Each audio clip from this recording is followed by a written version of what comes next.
Good afternoon, ladies and gentlemen. It is Thursday.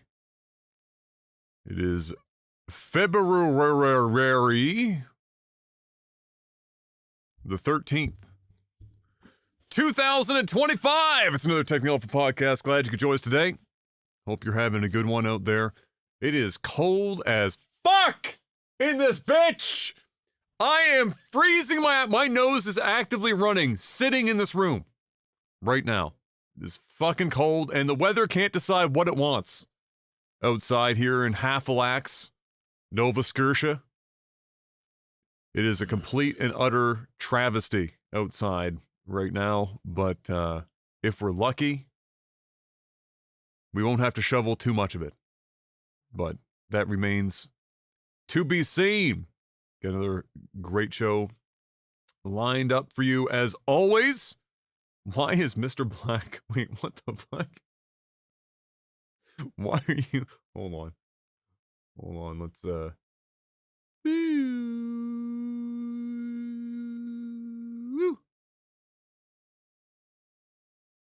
There we go. We got you in the center.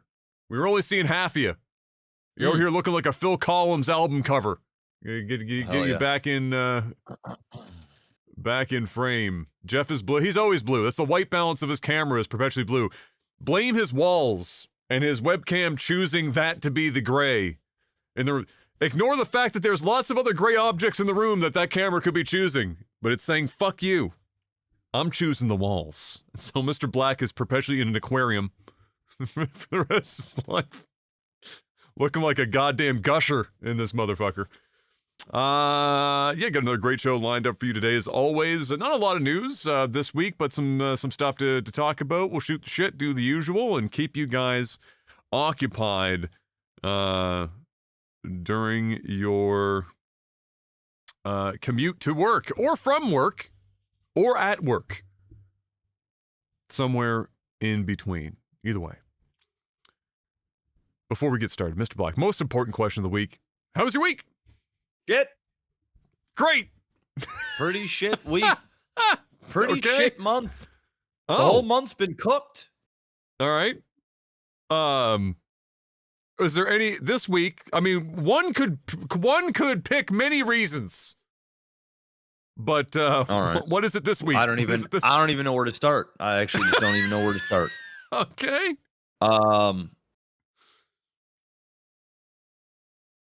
My house has been plagued with sickness, so that was pretty much all last week. The last couple of days.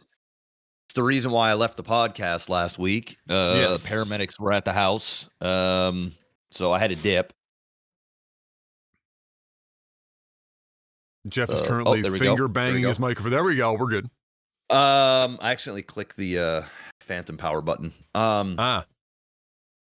Yeah. So anyway, people are feeling better now, which is good. So the sickness is like it's leaving. I got to sleep in my own bed for the first time in like almost a week. Marvelous. So that was fun. Great. So there was that. So last week was just a write-off, just straight up. Then what was it? Two days ago, I had a tenant message me. They're like, "Yeah, we got a couple of small leaks, like something about the toilet, and then another thing with a tub or whatever." So I could no problem. Send a plumber over there. Plumber goes over there same day, fixes the two things, right? Pays stupid money, and then 4 or 5 hours later, I get a text, or no, I get a call. The call's like, "Hey, Jeff, just want to let you know the basement's flooded." I'm like, "What?" Okay, I'm Excuse me? I'm like, "Oh, come again?" So immediately I'm thinking, okay, what the fuck did this plumber do? Because just not long ago, hours ago, there was no flood, and everything was fine. So anyway, I called the plumber. I'm like, "Hey man, I don't know what you did. I don't know what's going on, but the basement's flooding." They turned off the water main, but yeah, it's a mess. So he beelines it back down to the place. Turns out, coincidentally, the hot water tank pretty much exploded. So when I say exploded, it wasn't like an actual explosion, but it basically the seal fucking broke top of it. on her and she started to go. Oh, she started going, and it was like pure hot water, so it was like steam.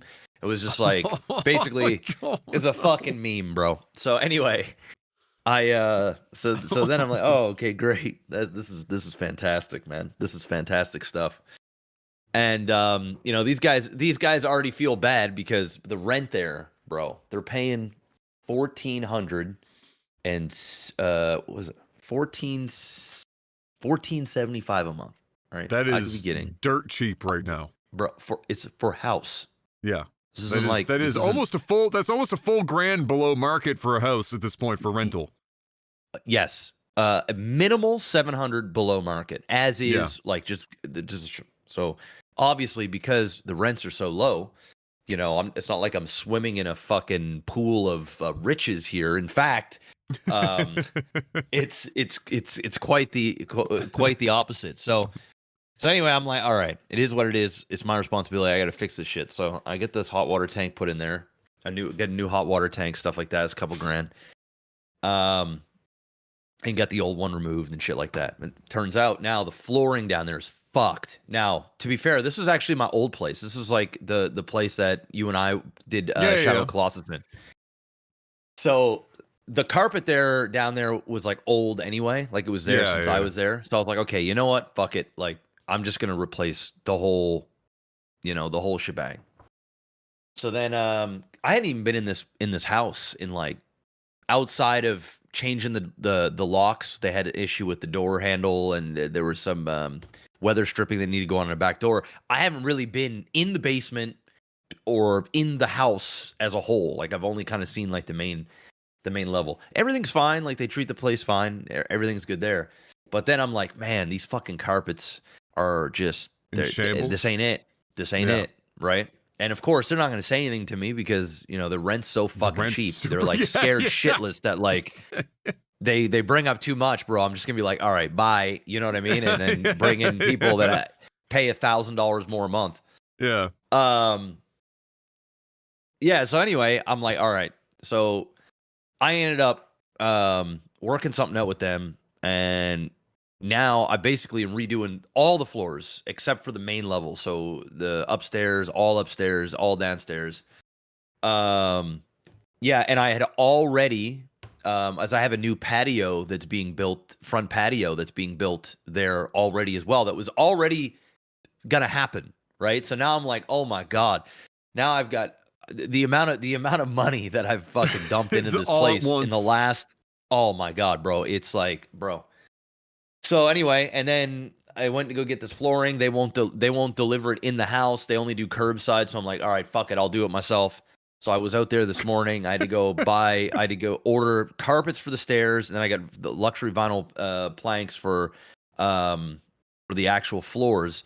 But then tomorrow morning, I got to go pick up 51 boxes of fucking flooring and lug that bitch. With the current weather we have, that's so down bad, dude. You better tell them to salt the fuck out of that driveway before you get there. Yeah, it's beyond down bad. I know this is first world problems right now, so don't feel too bad for me, but at the same time, my God, bro.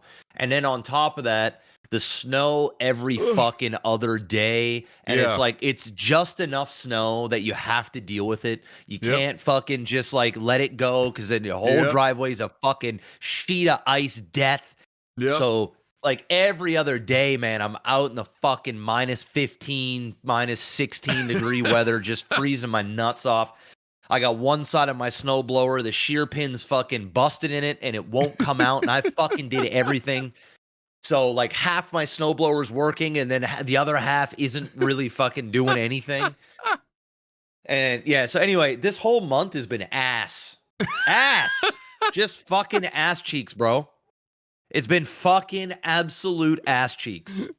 That's been the story of my life. And everybody in the house was sick.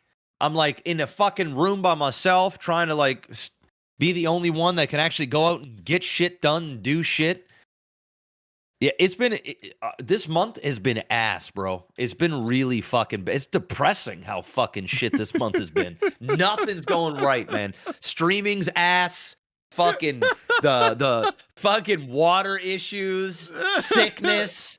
Oh my god. So anyway, first world problems. That's been my week. And then next week I've got my son's birthday, my dad's birthday, my son's birthday party at anyway. It's been a day. It's been a week. It's been a month. And it's only the 13th. It's only the 13th. There's still time. So, there's still time. There's still time. There's still time. You can turn it around. Probably won't. I'm going to be cussing tomorrow morning when I'm fucking lugging 51 fucking boxes of flooring. I'm going to be salty. And it's going to be shit, cold ass weather outside. Anyway, it is what it is, man. Yeah, that's horrific. That is fucking horrific. So that's been my week. How's your week? Ball. Yeah. Well, I don't have any properties but my own to go to shit, but my heat pump did fucking kick out on me finally yesterday, so that wasn't a fun evening. So I mean the heat pump that's supplying upstairs is old, and it's has a refrigerant leak in it. So we topped it up in the summer, but it's a slow leak. It got us through the summer. Winter arrives. But with the refrigerant in it or whatever down like low, it's not able to really defrost itself properly. And we've been getting just fucking bone cold bullshit. Oh yeah. Weather. And so yesterday I was getting a whole bunch of errands and stuff done, and I was like, oh, you know what? I just like shoveled the deck. Cause I knew today we were gonna be getting like freezing rain and all this other shit, and I didn't want the deck to just be a fucking block of ice. So shoveled that off, and I was like, I haven't gone and checked in on the heat pump, the exterior unit in a while, and I know it freezes up. So I was like, the weather we've been having, I should probably go take a look. So I go over, take a look, and it is just a fucking block of ice. The whole goddamn thing is an ice cube hanging off the side of the house, and I was like, fuck! Okay. So I go inside, I turn it off, just to take a look at it and whatnot. I was like, all right, fuck, well, I knock on the ice a bit in spots, because, this has got, like, the housing has, like, a grate on the side and on the back, and sometimes it can just be built up in the grate. This was ice from the grate straight into the fucking heat dissipator. Like, just everything was just fucking block of ice. I hit it, and I hurt myself. Like, the ice was just fucking solid all the way through. I went, fuck! Son of... So go inside, and you can't, why it's not possible is beyond me, but you can't force them, even many modern heads will not let you force the exterior unit into defrost. It's automated. And so the closest that I could get was to turn it into air conditioning mode so that it would defrost the exterior unit. So my house, I'm like, all right, I was fucking dead yesterday, so I turn on air condition. Mind you, it's like minus fucking 10 outside, and I'm turning the air conditioning on in the fucking house. I go down to the bedroom to sleep for a couple hours because I'm dead. I'm fucking exhausted. So I was like, all right, I'll wake up. This will run for a couple hours. Hopefully that, defrosts it a bit. So I did that. I went outside. Now my living room is fucking freezing. I go outside. I go to the exterior unit, and it worked in that it at least removed the ice in the fins up to like the mesh, and so what ice was there I could break, but it was still thick as fuck. So I had to get a hammer and a fucking Robinson's screwdriver, go back outside, and you can only fucking and I'm like outside chiseling a sculpture, and I'm waiting for my neighbor to come outside and see me outside at like, this was at like, what was this, like 7 o'clock at night at this point? So it's pitch black, it's freezing fucking cold, and I'm outside like, just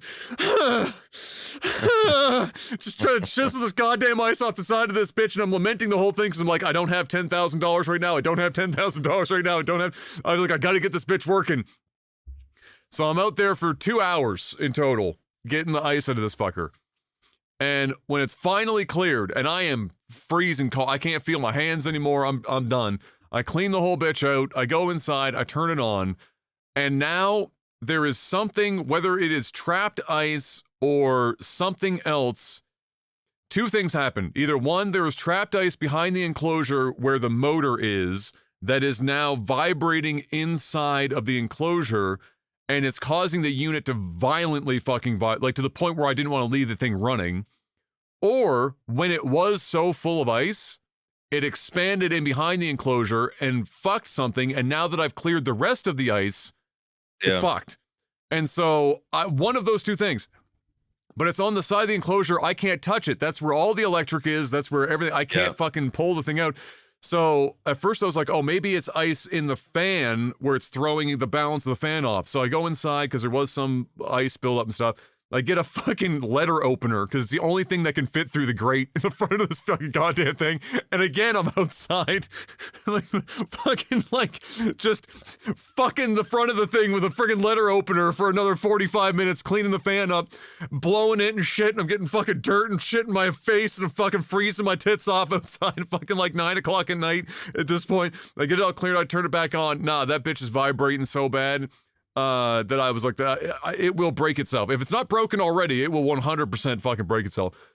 So I had to turn it off. I had to turn on the baseboard heaters for the first time in a long time. I've been trying to avoid that because electric is just so fucking expensive. I think I said this on the podcast last time. It was like $1,980 was my bill. I think they're just making some numbers up at this point, bro. I got to keep it a buck. Bro. I got to keep it a buck. This dude... It's so all fucked. this house is the heat pump. That's it. Not a single baseboard in this house was running until yesterday, obviously, because I have to now. But zero, the house. We are on a schedule that never changes. Like fucking ever. So in the summer months, that bitch was running AC 24/7.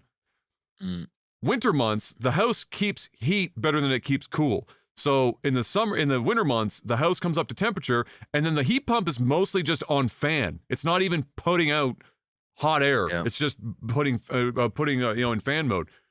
So if anything, it's probably using less fucking energy now than it did in the summer when it was like full blast in AC the whole time.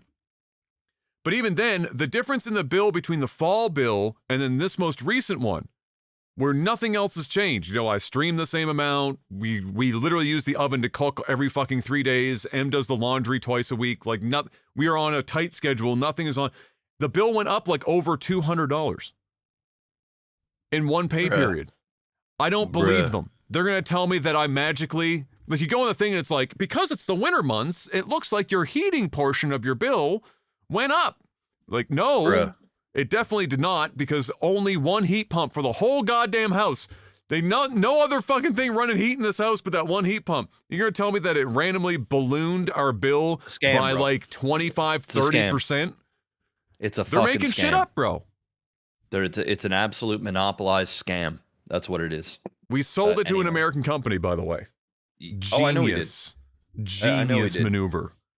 Yeah, we sell everything. We sell everything to the Americans. Do nothing for ourselves. Amira came in and said, "Oh, that's a juicy little market right there. Let's fuck them up right good." And so anyway, that was my day yesterday. Other than that, the week has been kind of whatever. Lots of Marvel Rivals streaming. Have a second account now that I'm spending a lot of time on. To practice and play anything I want. So I leave I'm still ranking on the second account, but my main account where I'm primarily healer tank, I leave that until I just want to rank hard in like try hard mode. And then to learn everything else, just play whatever the fuck I want. I have a second account where I still rank, but I'm in like gold instead of having to workshop new characters in pushing Grandmaster. I'll just fucking dick around in silver gold and much better down there to do that kind of stuff and not feel so bad. So that's been what I've been doing. I think I've played nearly every character now to some degree to get a handle of them and see what everyone's like, see if I'm missing something. It's different playing against a character than it is to play the character. But I've been having a pretty good time with that. Found some interesting, some fun that I didn't think I was going to have. Like Adam Warlock is pretty fun as a healer, for example. Adam Warlock, the guy who voice acts Adam Warlock was my vocal coach. He's the guy that trained me. Oh, that's great. That's what are the fucking odds? That's great. Adam Warlock is a fun character. Sniper. The motherfucker heals, but in reality, he's low-key like an off DPS. That dude hits like a truck. So played a little bit of him. I played a whole bunch of Widowmaker. She's I figured I'd play a whole bunch of Widowmaker ahead of time because you know they're going to buff her because her current pick rate is 0.7%. 0.7%. Literally nobody picking her. Except for like pocket picks where you're countering like a Storm or an Iron Man or something and you need a hit scan character to really turn the tide. Yeah, nobody's picking her. So I played a bunch of her. She's real fun. Except for her complete and utter lack of mobility. You get hit, you're fucked. I mean, there's really nothing you can do. If you're out there, you're caught, you're fucked. There's no zip line. There's no, like, you get a kick that pushes them back a little bit, but that's about it. Then you're just dead. So I've been playing a whole bunch of that. So that's been kind of entertaining. Otherwise, that's been about it. And so, other than that, we can talk a little bit about some gaming news, Mr. Black, which not a whole bunch happened this week, but we did get a Sony State of Play. Was the the big piece from this week. The State of Play is basically Sony's version of what we just got from Xbox here not long ago. Xbox has the Developer Direct, Sony has the State of Play. Lots and lots and lots and lots of games shown off in this 40-minute block. Most of them third-party, lots of them forgettable, just filler content. But I picked out a couple of at least the slightly more notable stuff that they showed off. The first one being Saros, or Saros. I don't know how they want you to pronounce that, but it's the next game coming from the folks who made the Returnal, which was a pretty popular game. And it looks... I mean, it was more or less a CGI-ish trailer deal, but it looks like more Returnal. So if you liked Returnal, it looks like you're going to have more Returnal with a slightly different name. Then we got to get a release date for Metal Gear Solid Delta Snake Eater. That's their remake of that Metal Gear Solid game. That's dropping August 28th, summer release. Tides of Annihilation was revealed. It looks like another narrative-driven action game, kind of like a Dark Souls meets God of War. So not purely Dark Souls, not purely God of War, somewhere in the middle, I would say, in terms of its gameplay and what it's shooting for. It looks okay. I feel like for me, stuff in that genre now has to be really fucking standout or do something to catch my attention because it all is starting to look the same to me.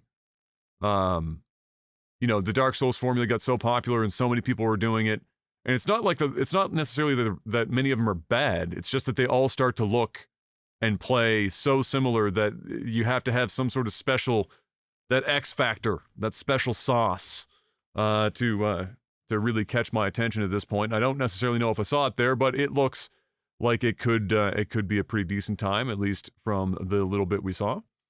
A remaster literally nobody asked for, and I mean nobody, not a single person. But Days Gone is getting a remaster. Coming April 25th, it comes with VRR support, PS5 Pro support, permadeath mode, a speedrun mode, as well as an improved photo mode, and even a horde assault mode. This thing is getting everything. Fucking, they threw the kitchen sink at this bitch. I don't even know how many copies of this game originally sold. It was, in fairness to them, a game that the longer it was out, it kind of got a cult following. So maybe they're hoping that after all this time with that built-up cult following that they will earn their money back on a little bit of a remaster job here. But that's a lot of work on the remaster for a game that, by and large, nobody ever talks about, really. So we'll see how it does when it does drop. Sonic Racing. They're still making those. And this one is still coming to the PS4. They are still making games that are releasing on the PS4. But at the same time, for a kart racer, can you blame them? That's a lot of consoles out in the wild for PS4. So it is what it is. But yeah, it's more fucking Sonic Racing. They're the most mid fucking kart racer. Who's out there still buying this shit? I don't know. It's like Dynasty Warriors, but it's like Dynasty Warriors, but kart racing. Like, they just keep coming out, and nobody really knows how they keep selling enough to keep making more of them. You know, like, how many fucking Dynasty Warriors games have there been at this point? And the old joke I had was everyone knows what Dynasty Warriors is. You might have even played it a little bit yourself.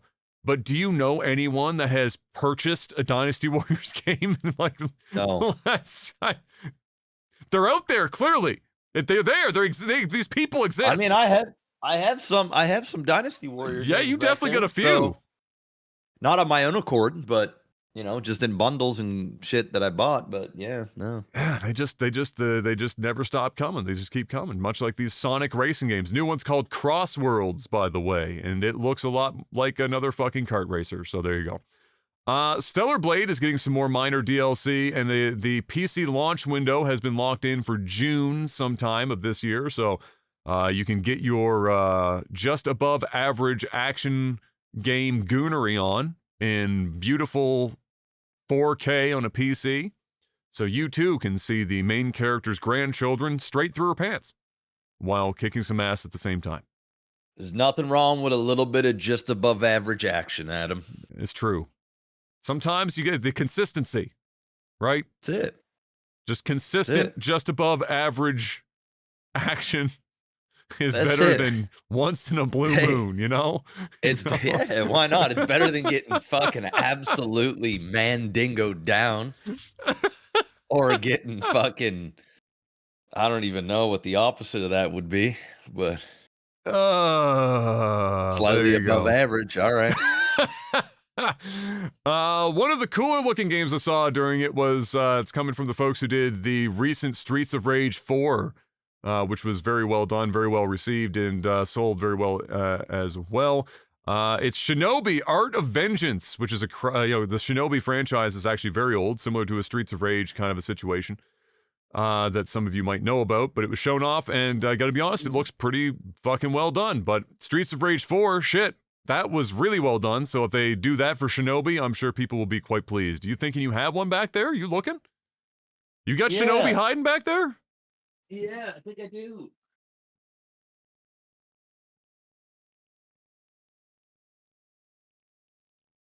You might have one or two. Genesis for sure, I got right? Revenge of Shinobi. Yes. Classic. Man, the Sega Genesis cases were fire. They were very fire. Like look at this. How fire is that? That's like they fucking clip in. Amazing, dude. Like, I mean, that's kind of like a giant version of the Switch cases, except better.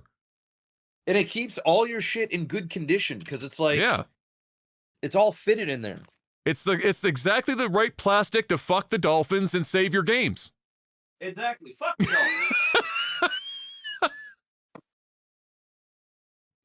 just the Fuck the dolphins. Just the right amount of petroleum product to save your game and fuck the dolphins. It's exactly what we want. In fact, didn't Echo the Dolphin come out on the Sega Genesis? I mean, it did. Ironically. I think I have that as well up there somewhere.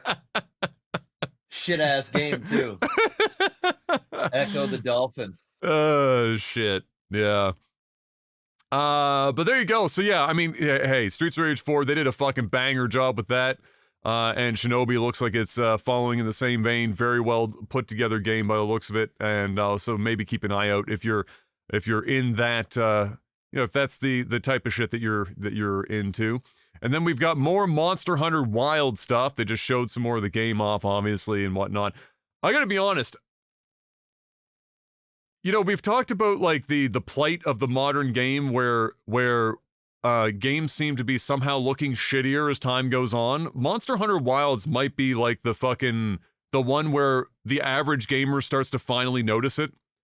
I think that's the one. Like if you look at Monster Hunter Wilds like 4K footage, the art style is pretty good, but it is the most blurry fucking shitfest, like Vaseline smeared fuck show of any of the modern games I've seen so far, to the point where people really are, like the average person really is going, why does this look like I took my glasses off? Like the art style, dope, but like the game, and then on top of that, you're not getting performance for it. Like it runs like shit. So you're getting this smeared ass at 48 frames per second. You're not even hitting 60. And then if you turn everything down to get the frame rate up, it looks even fucking worse. Apparently, just to hit close to 60 FPS on what the most people have right now. So a 3060, 4060, you know, that like $400 or $500 graphics card, $400 or $500 graphics card, you know, middle ground. You're running the like DLSS modes on performance, which means at 1080p to get less than 60 FPS, that would mean performance is half. So it's running the game internally at 540p. We are almost at the point into the year of our Lord 2025 where we are rendering the game at pushing fucking Nintendo 64 output and then upscaling the fuck out of it for hopes and dreams. Like, goddamn. That shit's tough. So, I don't know. The joke that somebody said that will always stick with me is at this rate, the game is gonna ship with exactly one frame, and your graphics card's gonna hallucinate the rest of the game. That's where we seem to be going. You buy a game, it gives you a PNG, and then your graphics card just invents a game on top of that PNG. Seems to be where we're going. But I do think this might be the one that like the average person might finally start looking at and going, why does it run like cheeks and look so fucking rough? It doesn't make any sense. And so we'll have to wait and see how it goes. But nevertheless, yeah, it looks good. I mean, Monster Hunter games, have been playing well for a while now. Worlds really Monster Hunter Worlds brought that franchise out of like the niche and sold. I think Monster Hunter World, somebody can correct me if I'm wrong, is the highest selling individual game in the Capcom library. It outsold everything. Resident Evil, doesn't matter, like, all of the shit. It is the highest selling game by a large margin. So they've got the formula now. They've figured that part out, and they've broken into the mainstream with Monster Hunter. But now they seem to be coming up against some problems. Somebody talked about this too. It's possible. I don't know what engine they're using for it. I think they're using the same engine they do our Resident Evil in, which I think is just called the RE engine, if memory serves. It's possible that the style of game Monster Hunter is, and its open world nature, is just really stretching that. Like, it's not, that engine was perhaps never meant to handle that. And they're having problems. Kind of similar to, remember, many years ago, you might remember when EA bought up a bunch of companies, and then they started making everyone use the Frostbite engine for everything. They just decided that everyone, regardless of what the game was, sports game, FPS, fucking RPG, doesn't matter, fuck it, Frostbite engine. BioWare, famously with what was it, Andromeda, Mass Effect Andromeda, that was the one that they gave up and said, okay, you don't have to, we won't force people, because it fucked development so hard. And I'm wondering if they're hitting that wall now, and if this will be the last one on RE Engine before they move over to something like, I don't want to say it, but it's fucking Unreal Engine 5. I feel like everyone using the same goddamn fuck. Which honestly would be better than this probably, but not demonstrably, because the Unreal Engine 5 has similar problems. But nevertheless, we saw some more. It looks good. I'm pretty positive this game is going to sell a fucking shitload of copies regardless. I'm very interested to see what the first week Steam charts look like on this one for sure. There's a lot of hype behind it, so we'll have to wait and see. But nevertheless, that was pretty much it. There was more, obviously, but in terms of like shit worth talking about, that was it. Not a lot of people excited about it. Somebody said, who would have thought after PlayStation 4's era that this is what gaming would be like in 2025? And I kind of agree. Like, it is, sometimes it does feel like we're just kind of mired in this shit. And another comment I saw, and I could almost agree with, although I know it's not what they're doing, it's just Sony internally we know this, they're in turmoil, they're changing their leadership up, like, constantly. But somebody was like, somebody said it feels like they're just waiting for GTA 6. And they don't even want to do anything else. And again, that's definitely not what's happening, but it's going to feel like that to some degree. No question. Speaking of, Take-Two this week, Mr. Black. They were asked, they said, are you guys positive this bitch is dropping in 2025? And they said, yes. It's looking real fucking good right now. We are still ahead of where we need to be to get this out the door this year. And so, I'm pretty sure everyone in the games industry that are developing games right now are hoping that they're right, so that when they inevitably choose to launch their game in spring of 26, it's not somehow alongside a delayed GTA 6 that no longer lands in the fall of 25, because that game is going to fuck anyone. That is a black hole, Mr. Black. Oh, yeah, bro.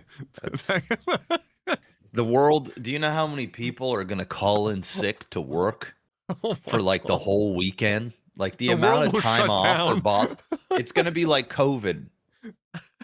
Except, without the government telling you can't go out. This will just be like everybody saying, I'm staying in. Voluntarily, I'm staying in. I'm staying in. I'm playing GTA 6. Yeah, it's going to be insane. I think I asked this before, but are you going to wait it out for PC, no, or are you going to try it? I have to buy it on console. I have to. Yeah. Unfortunately. So it is what it is. It's going to take, because it's at least, it's at least a year before it hits PC. I think it'll be 18 months. Yeah, it'll be a year to 2 years before you see it on PC. So, and then they'll sell a bajillion more copies. Yeah. Well, this is all done on purpose, bro. This is all done purposely. So we're selling consoles. They're gonna sell so many goddamn consoles and so many games, and then the graphics cards companies are gonna just cash the fuck in another year and a half, 2 years after release, when that bitch comes out on PC. It's just what's gonna happen. I know we made predictions about GTA 6 before for how much money it was gonna make in a certain period of time, but I can't remember what our answers were. This bitch is making billions, bro. But like, okay, so first launch week, first 7 days, how many copies are selling of this game? How much money are they making in the first 7 days? Well, I don't know how much money they're making, but they're selling like 20 million copies. In the first week? In the first week. I'm saying 20 schmil. Oh. First week. It's just it's on consoles only. We know that Sony has 75, I think, 75 or 80 million PS5s in the wild right now. Like in homes, not like on store shelves, but like in homes. I think Xbox is like, let's say, a little less than half of that. So let's call it 20 million. 100 million to 110 million available. 20% of console owners are going to go and buy that fucking first game, week? bro. First week. I think it's 30. Month? I think it's 30 mil. I think it's 30 mil. I think originally I said 30 million the first time you asked me about this. I'm going to go 20, but I think it's going to be more than 20. And I think in the first month, 50? We're pushing between 40 and 50 million copies. Yeah. In 30 days. I think so. 30 days. 3-0. Yeah. Bruh. The hype is so huge, dude. Oh, it's massive. It's massive. And imagine if the game's fire and you know it's going to be. And everything else has been like, not everything, but most games this generation have been like the number of bangers. Very short list. Very few. Very few. This is going to be the banger that beats the bangers. This is going to be like, oh my God, what the fuck? This is a cataclysmic event. This is huge. Yeah, man. Yeah, there's going to be a tsunamis of people buying this game. It's going to shut down. It just makes it even easier. Like PS Network is going to be fucked. Xbox Live is going to be fucked. Everyone's downloading this at the same time. Servers are not ready. They're going to have to pre-download this shit. Oh. It is super fucked. Oh. So I wonder if they do a pre-download, because that just seems to be one of those ways that people have figured, ways of getting around it and getting it early, and something goes wrong. So I wonder if they will pre-do. People are gonna get. Some people are gonna get this shit early. This is guaranteed. Yeah. Some EB Games nerd is going to get a copy and say, fuck it, I'm risking my life for this bitch. I'm risking it. Or they're going to fucking sell a copy for like fucking 10 G's 2 days early. It's going to happen. And there'll be leaks. Like, people are going to, there'll be videos on YouTube and Twitter and shit of people at home playing the game. And they're like, what the fuck? Guaranteed it's going to happen. It's gonna be chaos, bro. It's gonna be complete and utter fucking chaos. It's gonna be nuts. Yeah. Smite and Paladins, made by the studio Hi-Rez. Not to continuously bring this up for our poor editor Mark, but also who had made Realm Royale and ran that bitch directly into the ground. They were able to get away with it. And when I say they, I mean Hi-Rez, who is the owner. It's a privately owned company. Hi-Rez. Kind of a unilateral decision maker of sorts, known to be. And for years, he was able to get away with it because Smite, regardless of any decisions that were kind of weird, it was floating the whole fucking company. Smite was keeping them going. And they were able to do all these other side projects, and some of them did kind of okay, just like these kind of in the background, successful enough, but, especially for a private company. But eventually that well started to dry up. And then they tried to panic button Smite 2. They pulled an Overwatch 2 maneuver where they tried to call it Smite 2, but it was really just Smite 1. And they just made it worse, and less people wanted to play it than they did with Smite 1. And it started to burn a little bit. And they were, making all these panic decisions. And Paladins, another game they had, was also going through it. And people were starting to question, will they survive this? And now it looks like the answer might be no. Smite and Paladins both. It has been announced following mass layoffs that development on both games currently are completely stopped. No development continuing for either. And that shit's tough. I will say, it does not shock me. I'm sure Mr. Black remembers when we were playing Realm Royale, and when it first hit, it was bumping. It had everyone's attention. It had everything going for it. It was incredible. And then Hi-Rez, owner of the company, would randomly dip into a stream. Out of nowhere. Looking for feedback, listening in, seeing what people were saying about the game, etc. He'd get into a stream, and then the streamer would say something negative, and Hi-Rez would sit there and fucking argue with the streamer about that shit, if it was negative. And if it was positive or something, or if they had like a little bit of an idea that was like mildly positive, then he would just sit there in silence. And he did this in all sorts of streams. Big streams, small streams, medium-sized streams. And as time went on, they started making some real odd decisions based on his interactions with streamers in the game. And were basically, he made as many bad decisions as he could. Then he went into one stream in particular. And then he killed his game. And he killed his game. He walked into the stream of the one, the only, blue-haired ninja. Hi! And Ninja said, man, it'd be really cool if I could drop more N-bombs and use an SMG. Maybe the SMG could just drop M-bombs whenever it's just...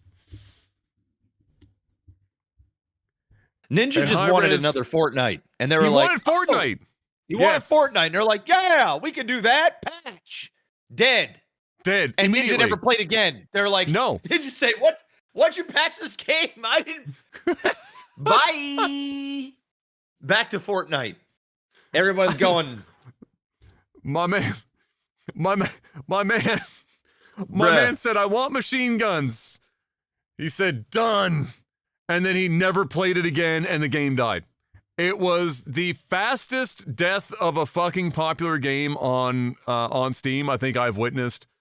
For no reason other than the worst mismanagement and the most insane ego for an owner I've ever witnessed in a developer, short of maybe... I don't know. You could probably come up with one or two at best. His ego's legendary, and I knew eventually that would ruin the studio. It has to. Up to that point, he had been getting by on the fact that he had some very talented artists and hardworking developers that believed in the games they were working on at Hi-Rez. But I'm going to assume that they weren't able to hold on to many of those forever. Eventually, people were like, I can't work under this dude forever. I'm going to go fucking insane. And I remember the people that they had devs doing the weekly or whatever updates. Remember those update videos for Realm Royale?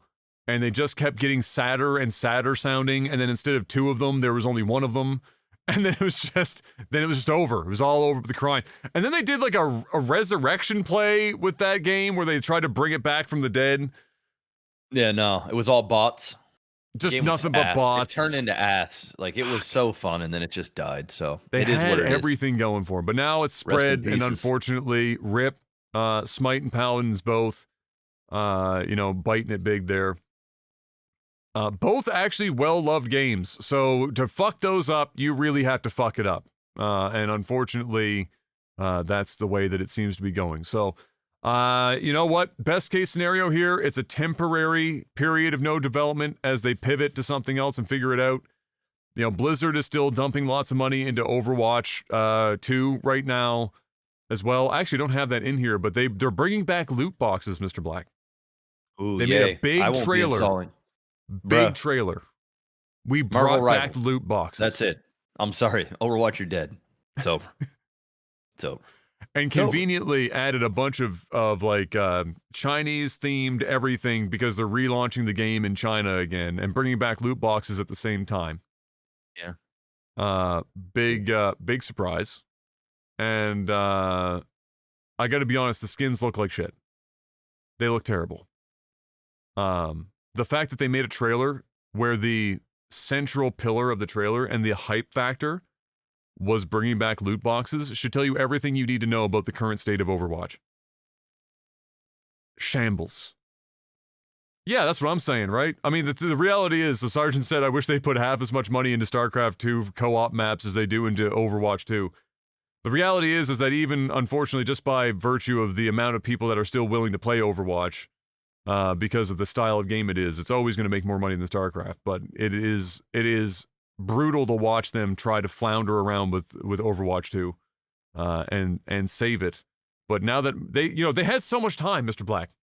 They had so much time. And what's crazy? They've just reverted it basically back to Overwatch 1. Like, they did the Overwatch 2 thing. The experiment was like a 90% failure.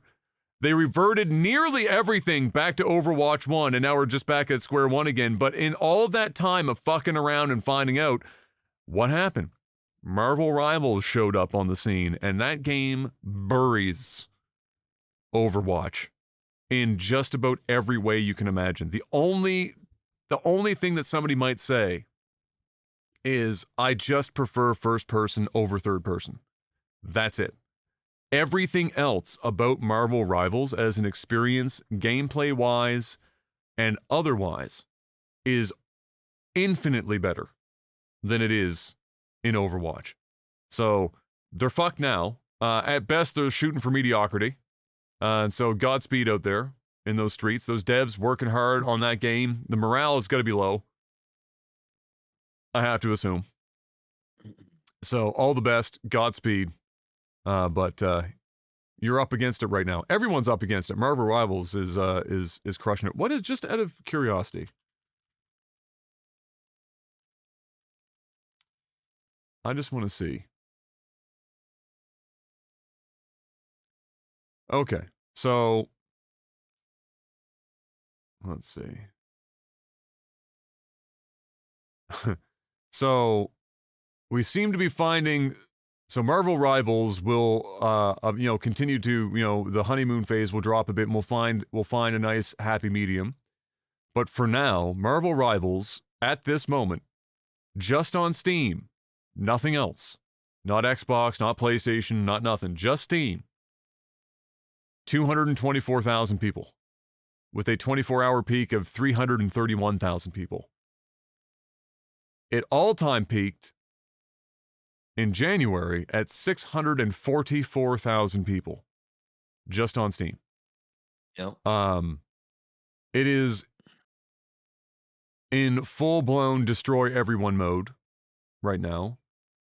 It will obviously drop over time, as it does. People will get tired of it, and then it will just be the people that are hardcore about it that want to continue playing. But it looks like it's going to level out, I would say probably around 200,000 people until major content releases, new season, whatever, and then the numbers will bump a bit, and then it will fucking trail off, whatever. It's over. New big dog in the block. What I'm interested in, I want to ask you, Mr. Black. You know, we're gonna eventually start doing some content with this game, but I know you've seen the replay system and whatnot a little bit. You've experienced it to some degree. You've played lots of the game yourself now. How are you feeling about where Marvel Rivals could go as an esports title? What is your initial? This game's only been out a month, but it feels like it's been out for a year in terms of how well it runs, the balance, everything. It feels like a very finished, good it has all these features, the replay system, everything. But how are you feeling, surface level, about its odds at turning into what could be the next pillar, major title of esports? How do you think?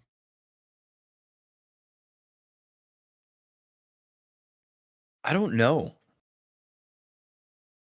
I actually just don't know. It's got all of the right things going for it to be big. I'm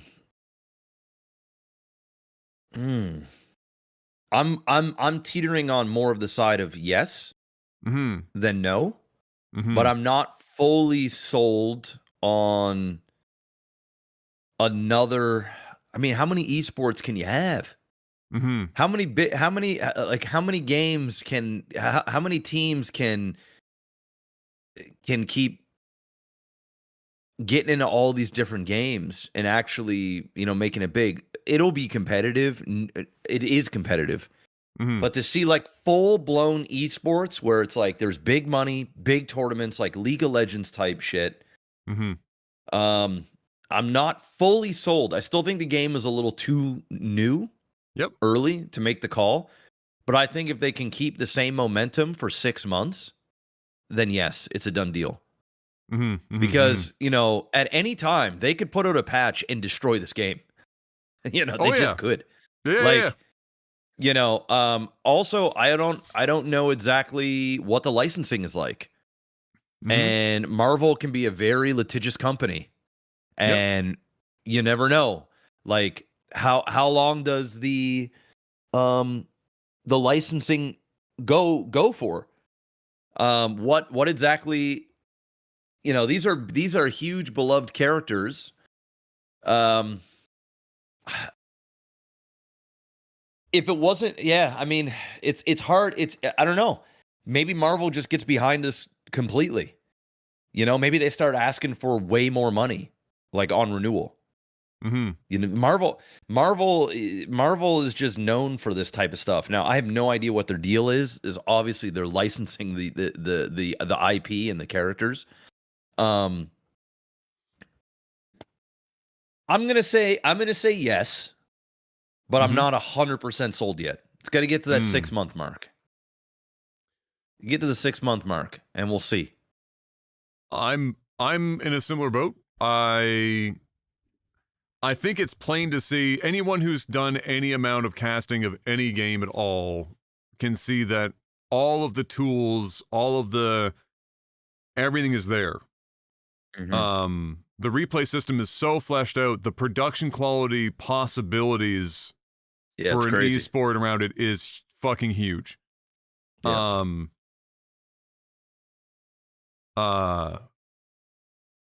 So that won't be the friction point. The friction point will be, are people interested in watching it? And when they do put together a production, who cracks the code for making a game that is that hectic, watchable for the average person so that they can understand what's happening without having to know every nitty-gritty detail about the game. So, and I say that because Overwatch had this problem. And it's very similar structure of a game, right? With a very similar idea of how you would likely present it. Overwatch was like a nonstop confetti of fuck on screen at all times, and very hectic. And but then it would go through periods of like super stalematey kind of shit as well. And I feel like high level Marvel Rivals might get similar to that over time as people perfect the comms to line things up for counters and whatnot.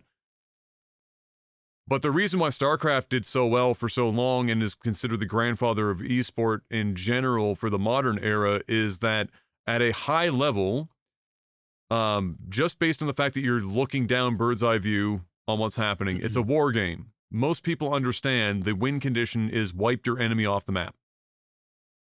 And so even if you don't know the timings for an attack, or you don't know all of the abilities and the cooldowns for specific units, and you don't know exactly how insane it was that somebody did something in the middle of a fight, you can watch it as a casual viewer and get an idea pretty readily who's winning and who's losing. And that is a very powerful piece of any successful esport, is how simple is it for the average person to follow from the standpoint of knowing who is winning and who is losing. And in 6v6, ability shooters like Overwatch and Marvel Rivals, it can sometimes be less obvious at any given moment who is winning and who is losing and why are they winning and why are they losing. And so whoever can crack that code with Marvel Rivals from a production and a broadcasting standpoint, I think will be part of the reason why this does well or doesn't do as well. Because it will have the same pitfalls, I think, as Overwatch does in that regard. This is going to be a very difficult game to get across to people. Some of it that I'm also concerned about is the 6v6 nature from a expense perspective. Running a team where you have a minimum of 6 people without a bench of like swaps. So let's say you want 8, because sometimes you need a swap for whatever fucking reasons. So you're paying 8 people minimum. Salaries and whatnot, keeping them in houses, the whole 9 yards, the expected stuff that people have now. This is not the Wild West where you ship, Hydra to Korea and he lives in a fucking PC bong in the back and sleeps on the floor and then plays StarCraft for fucking 18 straight hours and then becomes a viable player. The expected standard now is you're training X amount of time a day. You're in a house that is a mansion, not even a house, a mansion that is being paid for with a chef that is cooking everyone's meals and personal trainers so that they can lift up newspapers without blowing an elbow. This is all the shit that is modern esports that gets very expensive and was another problem with Overwatch. Buying an Overwatch berth was crazy expensive just to be in the league as a team. And same problem, 5-6 people aside, you got a lot of people on your roster, you're all paying them, let's say, 40, 50K flat as the starting point. You're blowing a lot of money. And the sponsorships in esports are good, but they're not that good. They're not that and so good. if you're not winning fucking constantly, it is almost impossible to do it. How we've seen it is like, with Nade Shot's group, it's merch. You have to be a merchant extraordinaire to have any hope of making it a viable push.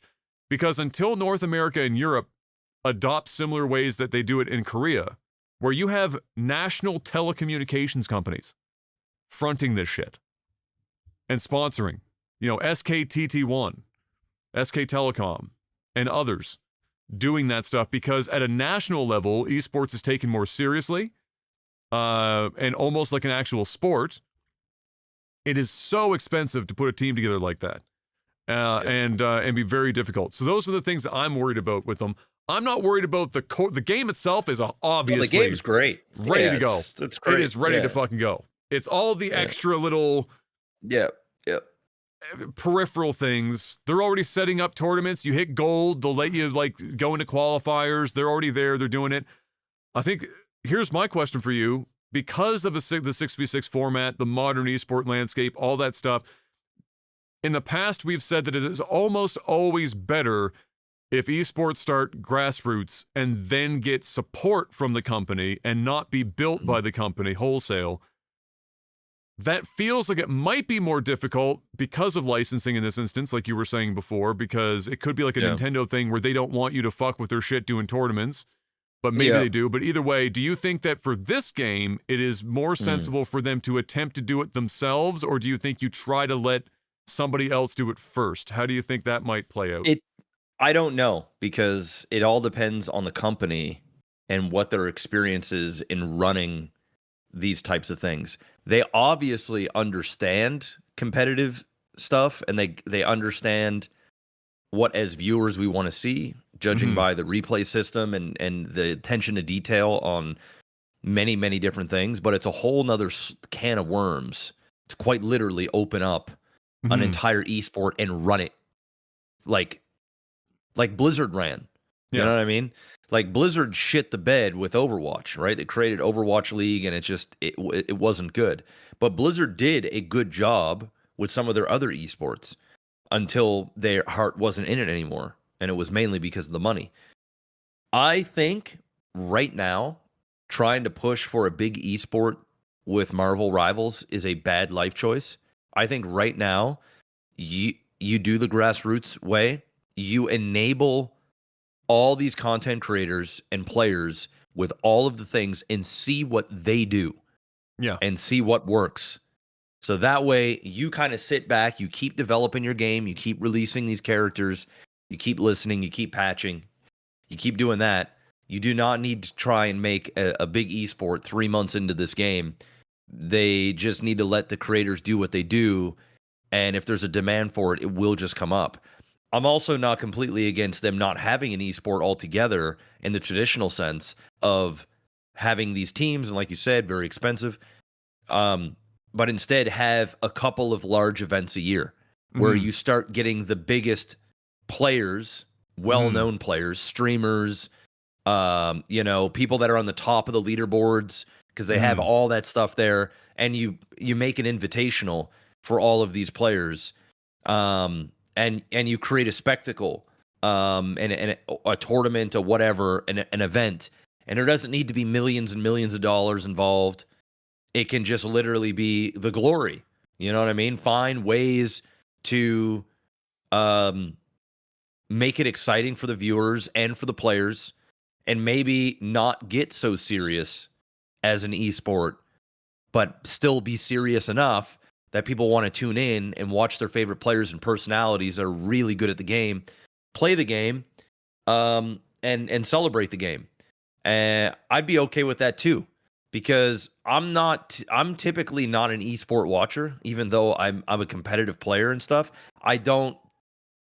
It's too much for me to follow a bunch of sweaty nerds that play video games, bro. I just ain't got the time. I know some people do, like League of Legends is I think goated, format has a lot to do with how that plays out too, right? Like how are they, like League get a little out of hand with how much shit is constantly happening, and it was hard to follow the narrative, right? Like in 2014, I know you and I both watched a reasonable amount of League of Legends stuff, for example. And then the narrative got to a point where it was almost impossible to follow because it was just so much shit all the time. It's too much. It was like fucking every week it's too much to follow. I'd rather a couple of big events, some top leaderboard shit, and let the content creators do what they do over these next 6 months and kind of go from there. But again, to turn it all to wrap it up, I think there is a strong possibility that it can become a viable esport. I just don't know yet. But my God, has it got all of the right things for it to be massive? It's just there's a few things I just don't know how it's going to pan out. And that's the biggest thing, because at any point they can drop the ball, they can break their game, they cannot patch it quick enough, they can lose interest. Marvel might come in and say, whoa, like we weren't expecting it to be all of this. We need some more. We need a bigger cut. We need, I don't like what you guys are doing with these characters. We got some movies coming out, and this has so much attention that I don't want to confuse what we got going on in the cinematic universe or on Disney Plus. What's going on here? it can get dicey. But at the same time, if they just let them go, the fact that you've got all these well-known characters, I mean, it just makes it easier for people to want to follow your game and root for a specific hero and get behind things. They know the move set without. There's not a lot. There's a lot to learn, but there's not a lot to learn at face value. It's like, oh, we know what Wolverine does. He's got claws and he's hard to kill. Oh, we know what Storm does. She flies around and she fucking does. Oh, we know what Thor does. He's got a hammer and he's big and strong. You know what I mean? Like, we know what the Punisher does. Like, those things you can't even put a price on. Like, coming in out the gate with so much brand recognition that, like, and you got a great game. I mean, they got something going for them. That's for sure. I feel like this is, I agree. I feel with how they've been handling it thus far and how good of a product it has been out of the gate, it feels like there is a greater percent chance that the ball is dropped by Marvel than it is by Nexon. Yes. Oh, 100%. Nexon has been basically just hitting nonstop home runs on this game. Everything is a W, like nonstop. Yeah. And they've got the character designs down. All the characters feel exactly how you would imagine that they would play. Like, there's very few that like feel odd or out of place. Like, they all, like you said, like, you could play somebody and have a pretty good idea of how they're likely going to be expected to play, and they play well. And with the exception of a couple of overpowered kind of one-off ultimates that are floating around like now, like Moon Knight, balance feels good.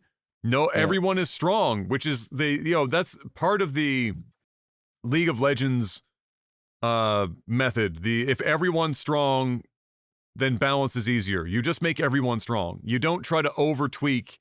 Everyone has their ability to be the star at any given point in a match because their character allows them to do that to some degree. And there are obviously role differences, but at the end of the day, they all are able to do something that can turn the tide. And that makes balance a bit easier, and it also makes the game a bit more fun. I play predominantly support characters, and I can still kill people if I go out of my way and want to get it done. It's harder, but I can turn the tide aggressively and not just be healing all the time or whatever the fuck. They've done a really good job of doing that stuff. So yeah, I agree early on, but for now, all the tools are there. We'll have to wait and see how it pans out. I would definitely love to see whatever this tournament is that they're cooking up right now, where they're opening that up for people to get involved with. I'd love to watch, what's the 6-stack out there that's just crushing fucking life, because we play, we're in High Diamond, and High Diamond into Grandmasters is about the point where everyone mechanically is really fucking good, but the comms are not the same as if you 6-stack. And when you start 6-stacking on both sides, and you've got high mechanical skill, but people have also started to time alts and when to use what and how to do these combos, and that's a different game. The game is wildly. It's no longer pure mechanical skill. Now you have to actually coordinate, and that's a wildly different animal. So watching that would probably be pretty fucking nutty to see, how that, because I bet you at the very top, stuff that you don't see very often suddenly becomes viable. Widowmaker at the very top, I'm actually quite positive, will be a high pick. But for everyone else down in Diamond, Grandmaster, she's less than 1%. And it's because comms can make or break some of these characters. Like Adam Warlock can bring everyone back to life, but based on who's dying and where, you don't always know when they're dying, where they've died. And an Adam Warlock character is not nearly as effective without those kind of comms. So it is definitely something that at a high level, I'd like to see. So we'll have to wait and see. But you know what else I would like to see, Mr. Black? I'd like to see you sell out just a little bit. Tell the folks at home. Patreon.com/LagTV. Head on over there. Throw some damn money at the screen. Keep you boys alive. Or you can go over and check out NordVPN. Get a guaranteed cast on Lag TV. It's that simple. Just get yourself that 2-year subscription. It's nordvpn.com/OTT. You get that 2-year subscription, take a screenshot, send it to lifesaglitchtv@gmail.com along with a StarCraft 2 replay. Guaranteed cast. I don't care what it is. Just keep it under 30 minutes, please, for us all. And then on top of that, above and beyond just the cast, now you get a full virtual private network, man. You get the VPN. That's what you get. That's what that stands for. Virtual private network. You know what that means? Private means anonymity, privacy when you're on the internet. You can also watch different regions of Netflix and other streaming services at the click of a button. And that button can be clicked on just about any device. We're talking iPhone. We're talking Macs. We're talking Androids. We're talking laptops. We're talking, hook it directly up to your router so that all your devices are masked at the same time. Take it with you. You can use it in the Walmart Wi-Fi when you're there, at the airport when you're traveling. There's so much you can do with NordVPN that you don't even know what you can't do until you just go and do it. What's that saying? You don't know what you don't know.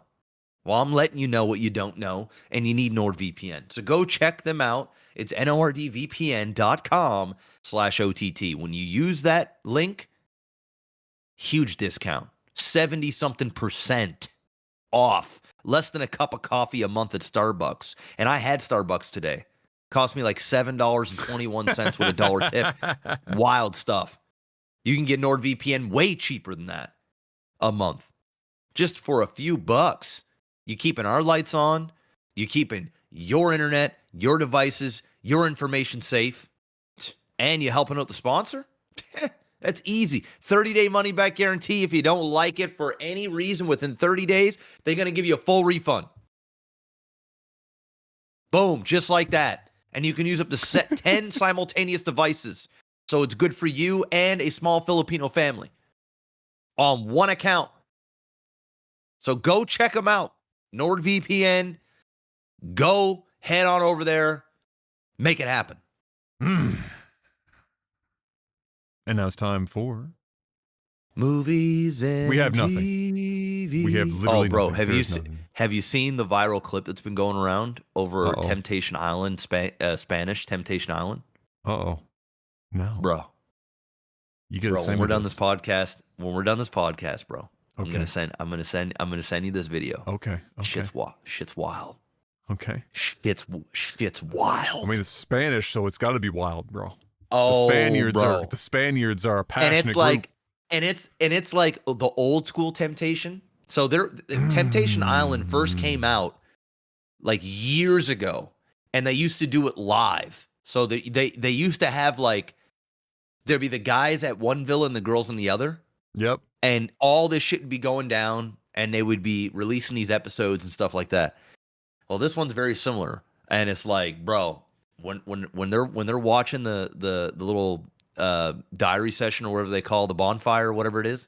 Yeah. And he sees what's going on with his girl. Oh man, the crash out is, and I even hate that word now. It's overused. It is overused. Bruh, it's overused, but this one here, this is crazy. It's a grade A quality crash out. Oh, this is S tier. This is another level. You watching a man just be destroyed. Motherfucker runs down the beach. Oh. To the girl's place while she's getting packed. Oh. And I mean, we're not talking about some small pack. Oh, we're talking no. Getting fucked like the dude was in prison for 30 years and just finally got out and the vagina was waiting for him. Bro, I've never seen, it was to the point where I was like, man, is this real? I was like thinking, are we talking like Tom Cruise run? Oh yeah, no, but it's like desperation. Like he's having a breakdown. He's like, and he's like yelling at his girl. And then she goes to the door, bro. And they're like, dude, she's getting packed. And I mean like crazy packed. Like, I mean, and they're like, oh, fuck. And he's at the door, man. It's straight cinema. I couldn't believe it. I'm desperately trying to find where I can download this show, man, and watch this shit. I don't even care if there's not even dubs. I just watch it. You don't even need to speak the language to know the hurt is real. I mean, it's bad. Oh, it's bad. It's the craziest. It's the crazy. I've seen some crazy shit on Temptation Island. This is the craziest shit I've seen by far. It ain't even in English. I can't I wait can't to see believe you this haven't clip. seen it. It's everywhere, bro. It's No, everywhere. I have not. Somehow, Oh my I have God, not bro. seen this clip. Yeah, like even people in the chat right now are How like is nobody screaming. like? Yeah, How's Korean? How is Korean guy not sent me this shit?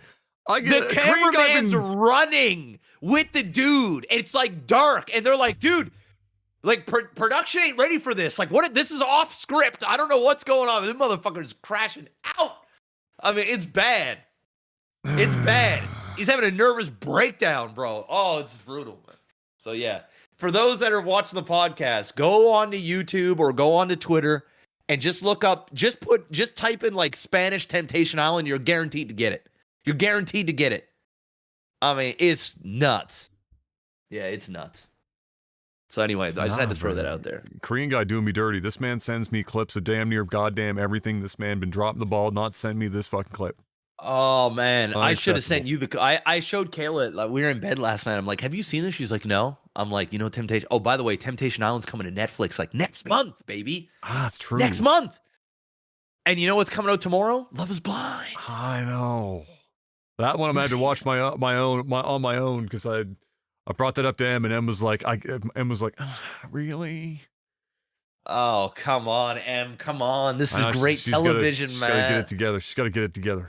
You got to get her on it, man. Because Kayla and I, man, we're on it, bro. We got the junk food in bed. I got the edibles in the system. I mean, I'm ready. I'm ready to marathon something until I fall asleep. Yeah. Other than that, is there anything movies and TV related? I don't think so. Nah, bro. No. The I'm hearing this new Captain America movie is ass. Is ass? That's what I'm hearing. Yeah, I did hear that. Yeah, that's unfortunate and not surprising. I got to be honest. I mean, like, I know that the costume is canonical. It is what it is, but I can't when I look at this fucking dude and just say it, the man. Mechanical wings. Just say it, man. Just say it, man. He looks Captain like America ain't no nickel. All right? Well, we don't want Black Cap. That's not what I was going for. Just say it, Adam. I was going we don't for want Black Cap. I was going for the fucking Oakley ass wearing shit. He looks like a fucking meme, bro. He looks like Black Captain America. That's what he looks like, and we ain't asked for that. I mean, it is in the comics specifically. That is this happen. I don't give a shit. That's not what we want, man.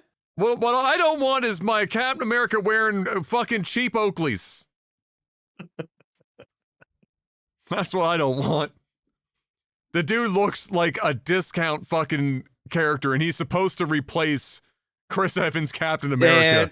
Man, he ain't replacing nobody. What he's doing, he's a placeholder until they pay Chris exuberance amounts of money to come back from another fucking dimension and a universe to come in and bring in box office dollars. That's what that is. I can't take him seriously. He's just the sunglasses, I can't either. dude. The sunglasses and the wings, and like, what do we think? What are we doing here? No, what are we even doing? I mean, you lost me at Black Captain America. You know what I mean? You're Falcon. That's what you are, man. You ain't Captain America. You Falcon. All right, just own it. All right. We gotta keep them separated. Yeah, you Falcon. Stay Falcon, all right? Fly. Fly high, man. You ain't him. Gotta keep the blacks and the whites separated, you know what I mean? Well, segregation with my Captain America outfit. That's what I need right now. Segregation approved. You need to get you a black ass in a Panther suit, and you need to get me some white breaded Chris Evans back yesteryear. That's what I need. And that's coming from a black dude, man. Man, get out of here with this. I ain't even going to see that. I ain't even going to see that movie, bro. And get Harrison Ford the fuck out of these goddamn movies. That motherfucker is in a box office draw. If you, I mean, dude, that guy is, just let that old man go fly some planes, all right, and leave that man alone. Ain't nobody give a shit about Harrison Ford in the year 2025. They haven't given a fuck about him since what is it? Blade Runner 2049. Yeah. You know? Yeah. We're over it, man. Harrison, just retire, bro. You had an epic career. Ain't nobody believe in Red Hulk. Get out of here, man. No. Stop this madness. Harrison Ford probably couldn't run a fucking quarter mile, let alone be Hulk. I don't care how much CGI you got going on, bro. Marvel's ass. I gotta be honest. Part of the problem, other than the Fruit Loop ass Oakley sunglasses that they got him wearing, They are bad.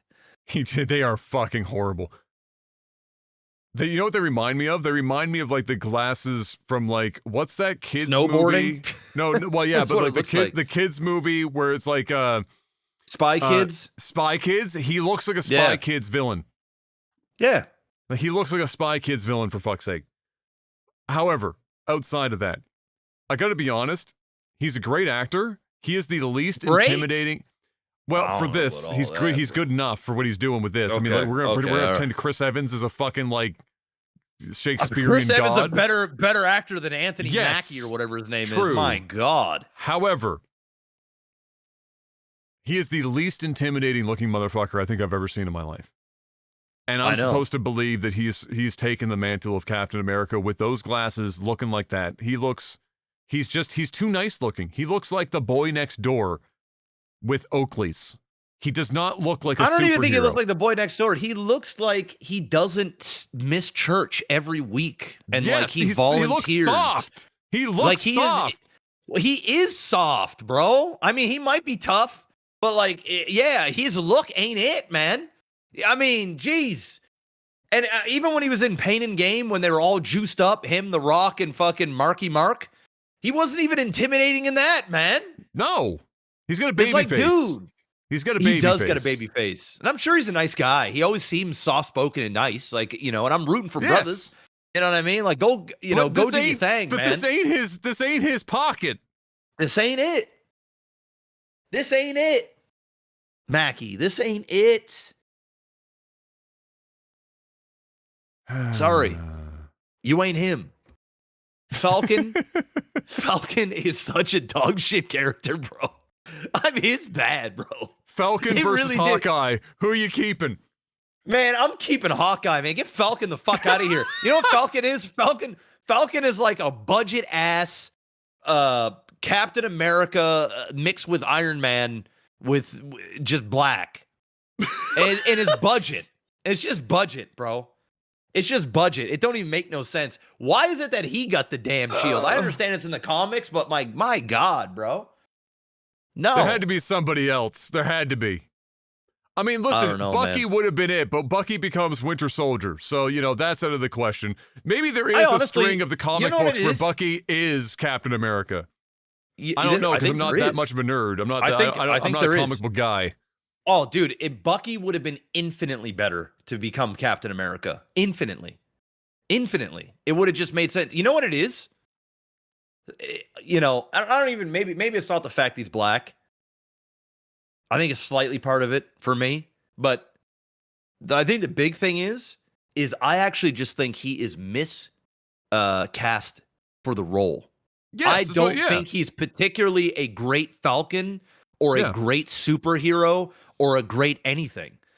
I just don't like him in that role. Now, somebody else that's black could be in that role that I just think would just do it better. The look, the feel, and I don't even particularly look him at as a movie star. I'm not paying $25 for a movie ticket to go see Anthony Mackie fly around with shit goggles and a budget-ass Captain America shield. I'm not doing it with 87-year-old fucking Harrison Ford raging out and becoming Red Hulk. Like, my God, Marvel, stop. Yeah, well, he doesn't want the super serum, man. I watched there was a movie review I was watching on this movie this morning. And the guy, or no, it was a chick. She was like, yeah, man, he doesn't take the super serum. And, you know, and she's one of these, like, he just goes to LA Fitness. Yeah, that's pretty much it. And she's like, I really like it. She's like the only person I watch her just to see, just to see her, what kind of, cause she's a movie reviewer that, like, when everybody loves a movie, she hates a movie. And when everybody hates a movie, she loves a movie. It's just one of those, right? And I'm like, man, I wonder what she's going to say about this. So I'm watching this shit, and she's like, you know what I really like about this movie? I like the fact that this Captain America, this Falcon, he doesn't take the super serum, you know? he doesn't get all juiced up. And you know what? So all the young black men out there that may want to use steroids to get big and look big and be a superhero, I love the fact that this superhero isn't on any drugs, and he just uses his tenacity and his strength, his natural God-given talents to get the job done and be a hero. And I'm like, oh, bitch, I want to see some steroid use. I want to see you jacked. And I want to see this motherfucker fucking everybody up. Like, come on, man. You mean to tell me you ain't on nothing? And you're not a bagillionaire like fucking Batman is or Iron Man? Even he's got like a fucking core shit going on. You got nothing. You got a pair of wings and some Oakleys. The only thing you running with is like your ancestors' strength out in the fields. And he's not even, bro, he's not even that black guy. No, he's not that black guy. He doesn't look like he struggled, man. He ain't from Cameroon digging ditches. No, he ain't. This man spends an inordinate amount of time at Barnes and Noble. Yes, this motherfucker is like Carlton from Fresh Prince. He's in a rich neighborhood. Carlton was huge.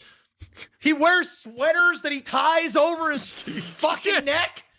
And he's got these goggles that fucking everybody makes fun of. Man, get out of here with this. Hope that movie makes no money. God dang. I don't want to see it. I'm sorry, guys.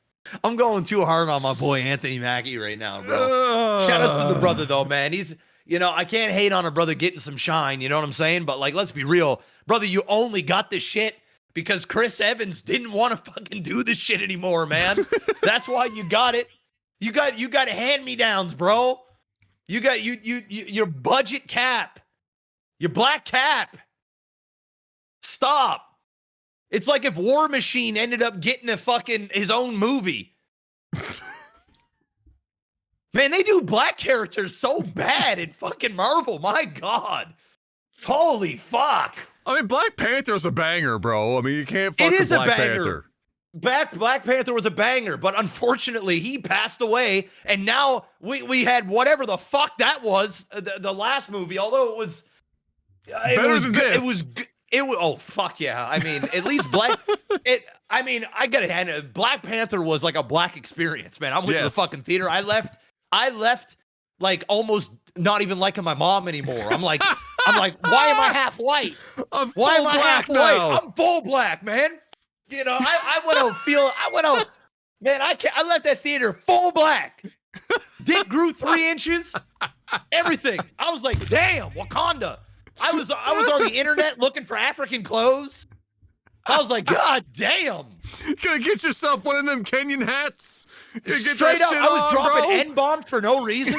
I didn't care. Like, I had a whole black experience leaving that movie. That shit was fire. And then I went to the last one, and I was depressed. I was crying the whole fucking time. I'm like, God damn it, man. And now, well, I mean, apparently now they might be getting Denzel Washington and his son in the next Ryan Coogler. I mean, if Denzel and his boy want to get in on it, I'm here for it, man. I'm here for it. But my God, they should have got Michael B. Jordan as the next Black Panther. Yeah. That's what they should have done. Yeah. But, it is what it is, bro. But outside of Black Panther, man, Disney is just notorious for just taking black characters and just going, hey, I know y'all want black characters, so let's give you them, but they're all shit. So, what if Finn was the worst Star Wars character of all time? Oh, man. I'm still mad for that, brother. Yeah, he's so mad at Disney, bro. He's like, I ain't never doing it, bro. He's like, I ain't never touching this shit again. Bro, him and Rose got done so fucking dirty. It was bro. And they still are here talking about Rey trilogies, man. They can't stop. Man. They can't stop. They can't do it. I mean, who the fuck? What are you guys doing, man? This is what happens when you own a property that you can put out anything and it will make $1 billion. You just get slop. You get dog water is what happens. It's just, they can't stop, bro. They can't. They just keep Yeah. making the worst possible fucking decisions. Fuck. What can you But do? yeah, Anthony Mackie, shout outs, but you're just make your money, but let's keep it a buck here. All right. Yeah. Let's just You be ain't honest him, with bro. ourselves. You ain't him. You ain't him. You're You just ain't him. not. I'm sure you're a nice guy, man. I wish you all the success in the world, except for this movie, Yeah. because I don't want to see any more of these. Nah, I'm over it. You'll be okay. I'm sure they paid you like $2 million Yeah. because you ain't getting paid 10, 12, 20 million. No. You ain't. No. It just ain't happening. No. So, I mean, it is what it is, bro. No. That's tough. Bless. He did say one time, go in the kitchen and make daddy a sandwich. And even when he said that, I couldn't take him seriously. You can't take him serious, man. I don't think I've ever watched Anthony Mackie in a film and man, this is This some guy's serious dangerous. shit. Yeah. This guy just gives me superhero vibes. No. He doesn't even give me upset dad vibes. I'm going to be honest with you. Yeah. The He man doesn't is- even give me supporting character vibes, bro. No. I'm going to keep it a buck. Like No. this guy looks like he should be in an episode of I don't even know, of ER or something, like where they bring in somebody and that's that. Well, he ain't him. He ain't him. Captain America without the No. juice, without the secret Oh. sauce. They Oh. can't give him the serum because then he'd be competing. They didn't just give it to Bucky. Why didn't they just give it to Bucky? Just give it to Bucky. Why didn't you do that, man? We were behind that motherfucker. But, well, at least we get Bucky in the new Thunderbolts, which actually looks decent. So I'll give him that. The Thunderbolts movie, the trailer that came out, it actually looks pretty decent. But yeah, no, I'm out of the Marvel race. I'm Marvel actually died at Endgame. Like Thanos Yes. snapped and Marvel died. That was it. But it was one they hell of a grand accidentally finale. named that movie a little too appropriately because Endgame, it wasn't that's what just it was. Endgame of that. It was the Marvel Endgame. Yeah, no. that And the point. only good movies after that was Shang-Chi Yep. and Deadpool. Yep. Wolverine. That's it. Everything else has been Until you're 90. exactly. Until you're 90 is where we're at. How old is Anthony Mackie? Anthony Mackie. Oh, 40, all right? 42. 40. He's 46. All right. Okay. All right. He's 46. Hey, Anthony. Yeah. Until you're 47. Okay. Until you're 47.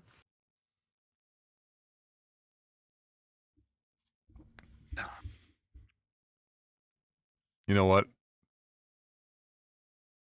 I gotta be honest. I already named the podcast this week, but I'm renaming the podcast Until You're 47. In real time. It's now updated title Until You're 47. There you go. That's it. That's it. My. And now it's time for Tech support. Patreon.com/LagTV is the place to go if you want to financially support this podcast until you're 47. Unless you're already 47 or close to it, in which case, I don't know, push it out a few years. You can also support us there for StarCraft if you're looking for another avenue. Or if you just want to give us money for the sake of giving us money. We will accept any of those reasons.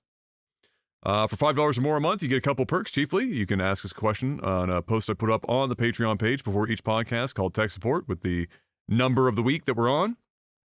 You can ask us questions there, and we give you the answers you seek in the time that we have. Let's see what we got this week, Mr. Black. Shankadactyl right off the top. Will GTA 6 have a day one patch? Abso-fucking-lutely. 310%. There ain't been a game been released in the last fucking near decade that hasn't had a day one patch. And GTA 6 is so massive that to assume that it would get out alive without having a day one patch, I don't like. It would be the most Herculean accomplishment in gaming history if GTA 6 does not have a day one patch. So I'm saying yes. What about you? Yeah, I'm saying yes. Yeah. Shank with the follow-up here. If you were both Pokemon gym leaders, what would your gym's specialty be and what would your lineup be? 3 Pokemon lineup, let's say. What would your gym's specialty be? I'm Psychic, big Psychic fan. All right. And my lineup would have to be, I mean, I'm going to leave Mew and Mewtwo out as Psychics because they're OP God Pokemon, so I'm going to leave those off the table. I'm running Alakazam. I'm running Gengar. And I'm probably running Hypno as the 3-piece in my lineup. What about you, Mr. Black? I'm going Lightning. I'm going Pikachu. Oh, not even going Raichu. Fuck it. Like Ash's Pikachu then at that point. It's got to be. Yeah, of course. I'm going Pikachu. Ash's Pikachu. Yeah, okay. I'm going the Pikachu that just refuses to evolve. Okay. So I'm taking Ash's Pikachu because everybody loves Pikachu. Mm-hmm. I'm gonna go Zapdos. Well, we're going legendary Pokemons. Damn right. He's part of the original 151. True. Yeah, I'm getting a Zapdos going. Okay.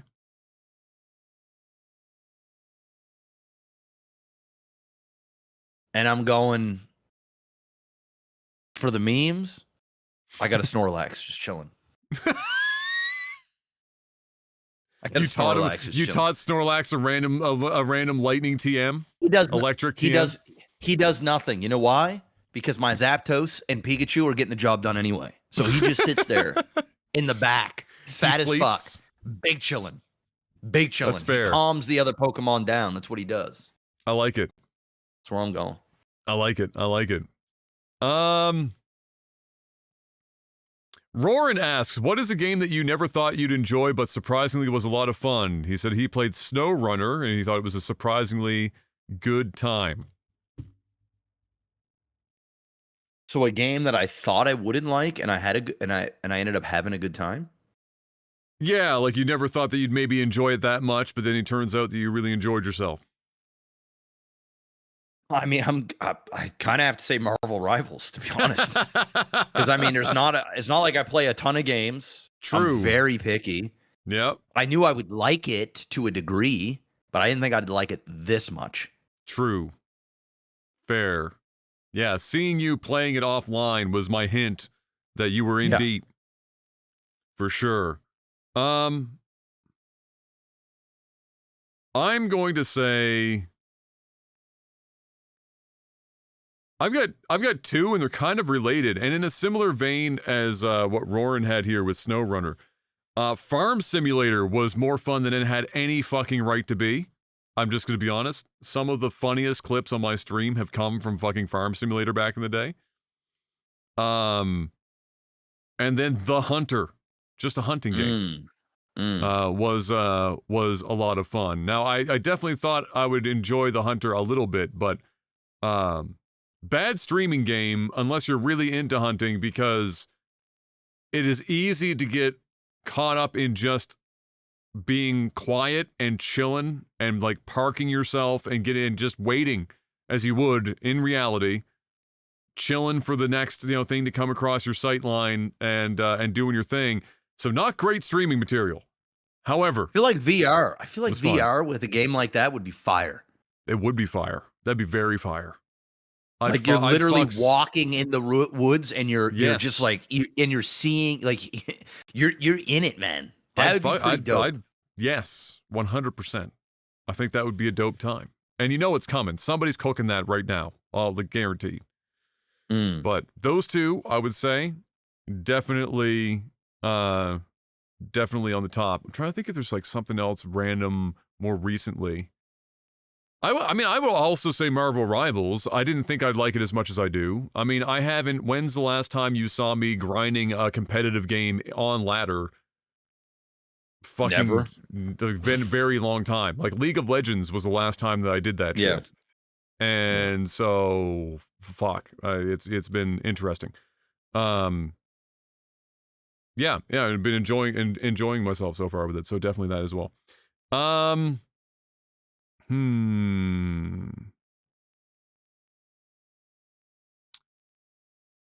Jubinator asks, and I think this is a follow-up because I know Jubinator had asked me as well, separately from this, but you weren't around. But he said at the time, but he said what? Because he's looking to make some. I know he's looking to make some content. He's looking to make some content, little creator, little startup of his own.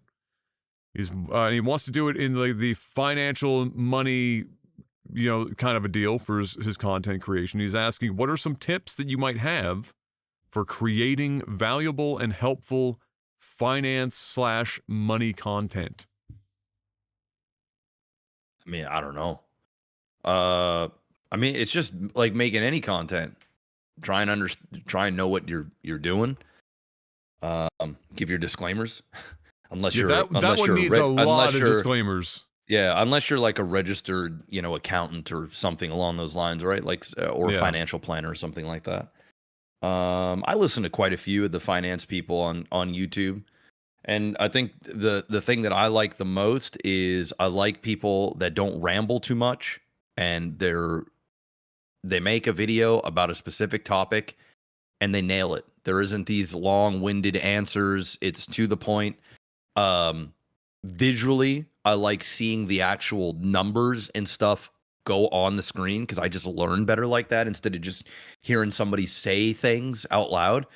So, kind of showing either charts or numbers or whatever. And then it's just really consistency. And just learning the game of titles and fucking, all of the thumbnails and all of the shit that goes along with it, bro. But just go into it as a hobby, as just something. Don't overthink things. Just put it out and then adjust and just go and be consistent. That's it. That's all you can do. I wish you the best.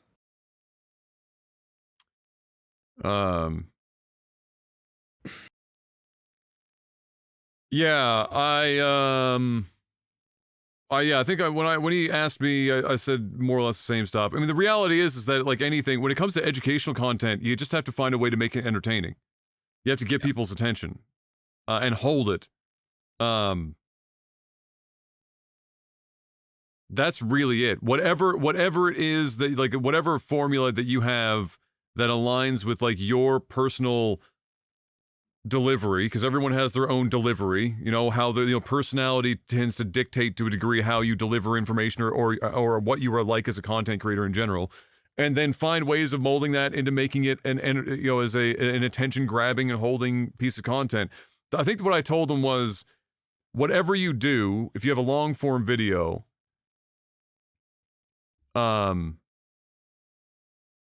whatever you do long form, I try to tell them that you should also be able to turn that long form video into a 60-second short and still have it work. Because if it works in 60 seconds, it will work in long form. And with financial advice and all that stuff, shorts are where it's at. People are not necessarily going to want to sit down always and watch like a 20-30 minute explainer video on financial instruments or some shit. But if you can turn it into a salient, easy to digest 60-second to 2-minute clip, and get your general points across, that's, I think, key. And so if you can do that, and then you take that format and then say, okay, how do I flesh this out for people who are interested in more of the nitty gritty, and go from there? Because you need to master that 2-minute hook, and then the rest will be a bit easier. But definitely, yeah, just even if you are, I would say even if I was a financial advisor, I'm disclaimering the fuck out of everything, because people are weird, and just always be saying, this is not, I might be a financial advisor, but this is not financial advice. You are not my client, so this is not financial advice. This is just educational purposes type shit. For sure. And I think you'll see most content creators that do it in the space do exactly that, like whether or not they are personally a financial advisor.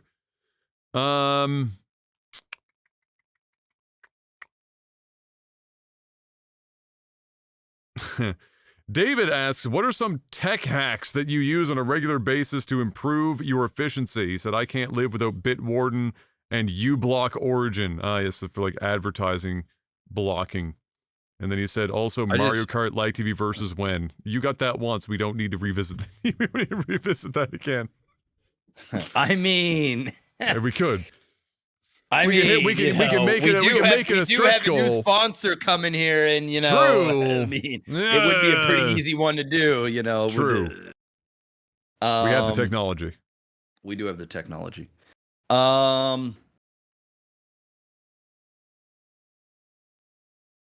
Ad block. Yeah. Which is painful to say as a creator.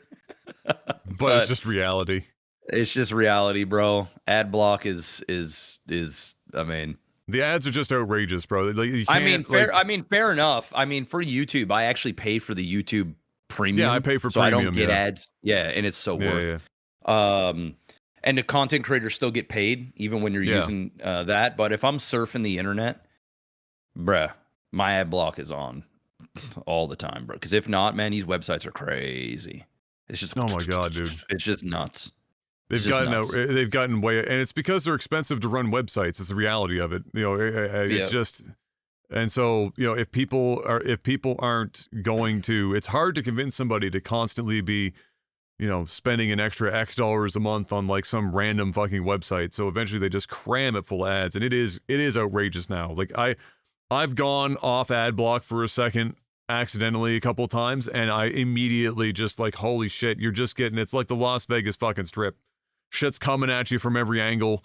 Shit's flashing up at you. You're closing one, another one's opening like somewhere else. It honestly, you know what it reminds me of? Back in the day, when the internet was still newer, in the you know, Web 2.0, early Web 2.0 era, you know, advertisements were fine in general, unless you went to a website that was usually a sketchy website where it was literally just there as like a ad farm, like Google AdSense farm extravaganza, and it was just a trillion pop-ups, and you couldn't get it. It was a nightmare. That experience was usually, back then, that was kind of like the dark corners of the internet. Now, that's like every fucking web page as a standard. And so it's just, I like, it's insane. And I'm surprised that it's even still fucking legal, to be completely honest with you. For me, yeah, I mean, ad block and stuff like that, other stuff to be more efficient. I mean, I'll do it. I mean, NordVPN and having threat protection running on in the background. You see, it's NordVPN.com/OTT. Yeah, I mean, other than that, I mean, nothing crazy tech hack, really. I'm not doing anything so crazy that there's anything that's making my life more efficient. I mean, honestly, we talked about this before, probably the biggest efficiency hack that's not even a hack anymore, it's just the reality of the software as a content creator, was the advent of OBS. Being able to live stream as easy as you can with OBS and record locally at the same time. And with all these extra tools and plugins now, you're talking about like replay systems, so you can like rewind and fucking record the last however many minutes of you want that's like constantly been recording in the background. You can have stuff being recording in real time in fucking vertical format. So if you're doing TikTok or YouTube shorts, you can already have it. All of this stuff is like so automated now that you have all these tools available to you within OBS. That's as a content creator, the efficiency is fucking nuts. The amount of stuff that you can do in that. Whereas back in the day with Jeff and I, when we were starting and, you know, OBS didn't exist, you were recording with Fraps in RAW, so the files were fucking mammoth.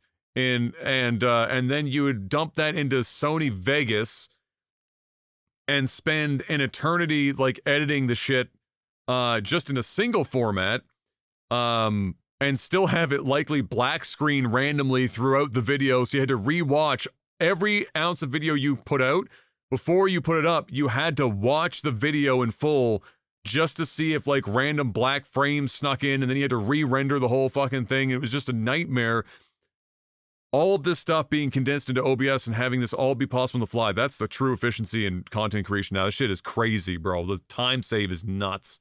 And that's why you're seeing people being able to put out as much content as they do now. It's for no other reason. Like, it's not that old content creators were lazy. It was literally, there wasn't enough hours in the day to fucking get that to actually happen.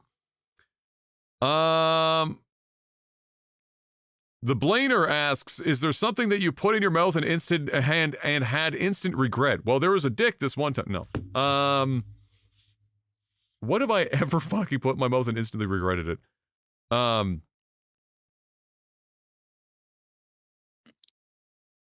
You know what I fucking hate? What's Apple that? cider vinegar, man. I fucking hate that shit. That shit's bro. rough. Yeah, man. Yeah. Somebody told me, I don't know if it was Kayla or no, I think it was my dietitian or something. When I was Taking a having spoonful lot of that a couple times a day? Yeah, they're like, take a swig of this stuff. Oh, it's I'm rough, like, yeah, bro. no problem. Kayla, pick me Nah. up some apple cider vinegar. Oh, no, Pick that shit up, bro. Raw dogged it. It took a little tiny bit, put it in a cup, shot that shit back, man. Instant regret. Instant. Instant. I'm like, no. What the fuck is this nasty ass shit? What the fuck? People drink this stuff? And then I tried putting it in, like mixing it in with stuff. Still ass. You can't mask that shit. No. It's so strong. And Yeah, the stuff that you have to use is it wants to be like apple cider vinegar, but it wants to be mother apple cider vinegar, which still has the like the Yes. Yes. It's almost pulp, got like fucking pulp in it. Yes, and, it's almost got a pulp. It is rough. I mean, now granted, they're not wrong. Apple cider vinegar is pretty fucking incredible for all sorts of purposes, but it smells strong and it tastes strong, and it's rough the whole way through. So yeah, I agree. That one's pretty tough. I used to, because my scalp would be so inflamed for a while because I do have a couple of like, just skin related bullshit, and apple cider vinegar in a spray bottle onto the scalp diluted with water and leave it there for like 20 minutes and then wash it out.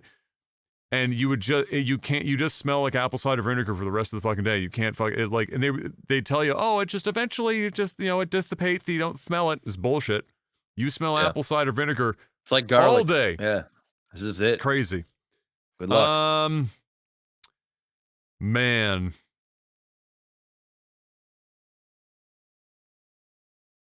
Even though it didn't taste that bad, I still instantly regretted it. When we were in the Philippines and they had me eat balut, that one was a little tough.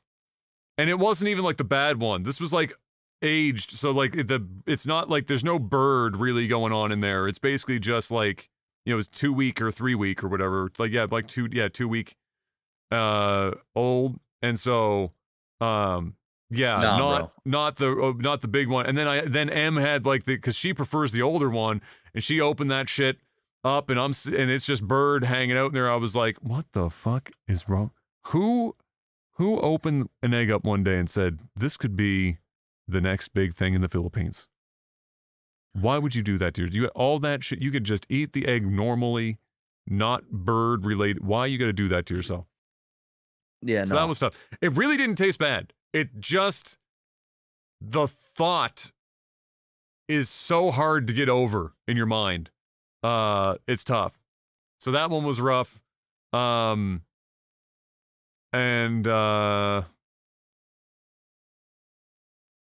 the only other thing I can think of was also, there's a thing that's very popular. It's called bitter melon. And very popular vegetable, really healthy for you, but like all things really healthy for you, there's downsides.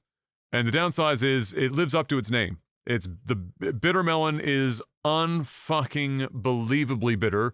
You can soak it in water for an eternity and cook it into the ground, and it is still wildly fucking bitter. So no bueno on that one either. Not a big fan. No. Okay, so Seth is saying, this is a question for Jeff, and then I do it in the reverse. So Jeff, if Adam was a StarCraft unit, what would his stats be and his special ability? The stats part is a bit hard to answer. It's not like we're going to have to come up with fucking all Yeah. the stats What for the unit? Yeah, think yeah. Like Adam what kind of a unit do you think? I'm gonna go with. Oh man, give me a second. Got a couple here, and I'm trying to figure out which one I want to go with.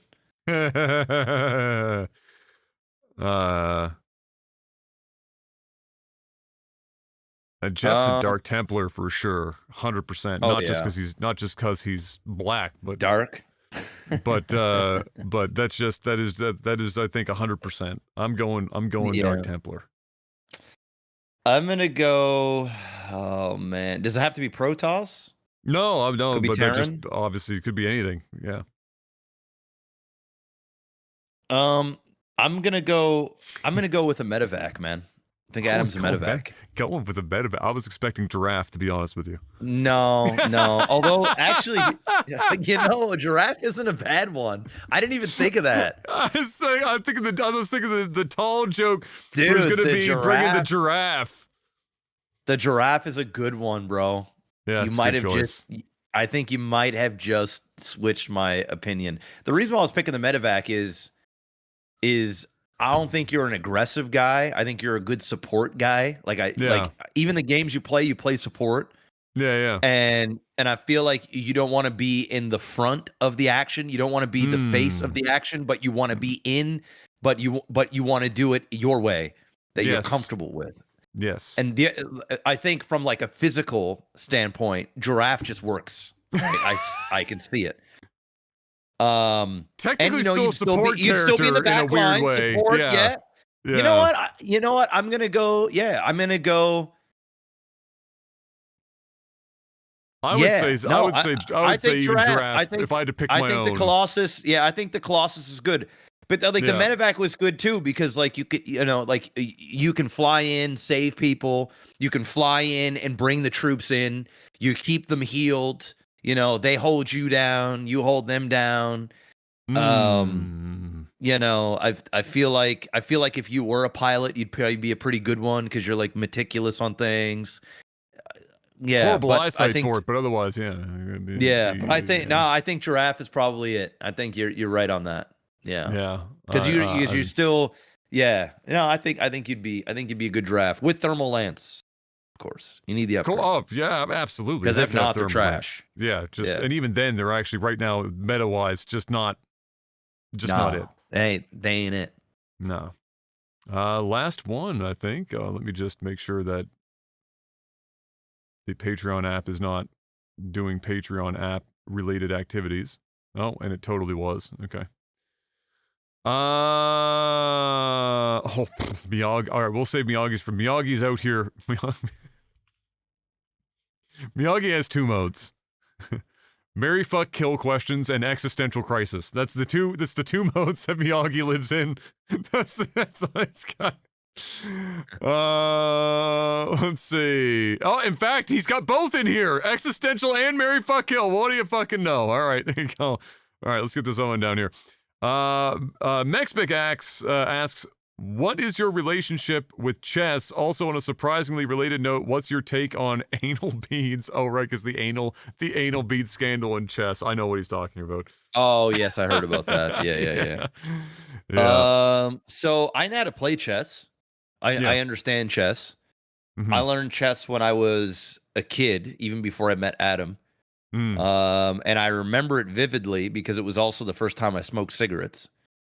Because a friend of mine had an older brother, and the older brother had a chess thing, and we would play chess, and then he made it so that every time I lose, I had to smoke a cigarette. So he was trying to get the young kids to smoke cigarettes. And I remember I came home and I smelt like fucking cigarettes, and I reeked like it. Yeah, I hated it, bro. And my dad was like, "All right, you can smoke a whole pack now." And I'm like, "What?" And I started smoking cigarettes. Oh, bro, never Did you again. Puke? I never touched. I don't think I puked, but I didn't also smoke the whole pack. I was smoking some, and then I just tapped out. I'm never doing this again.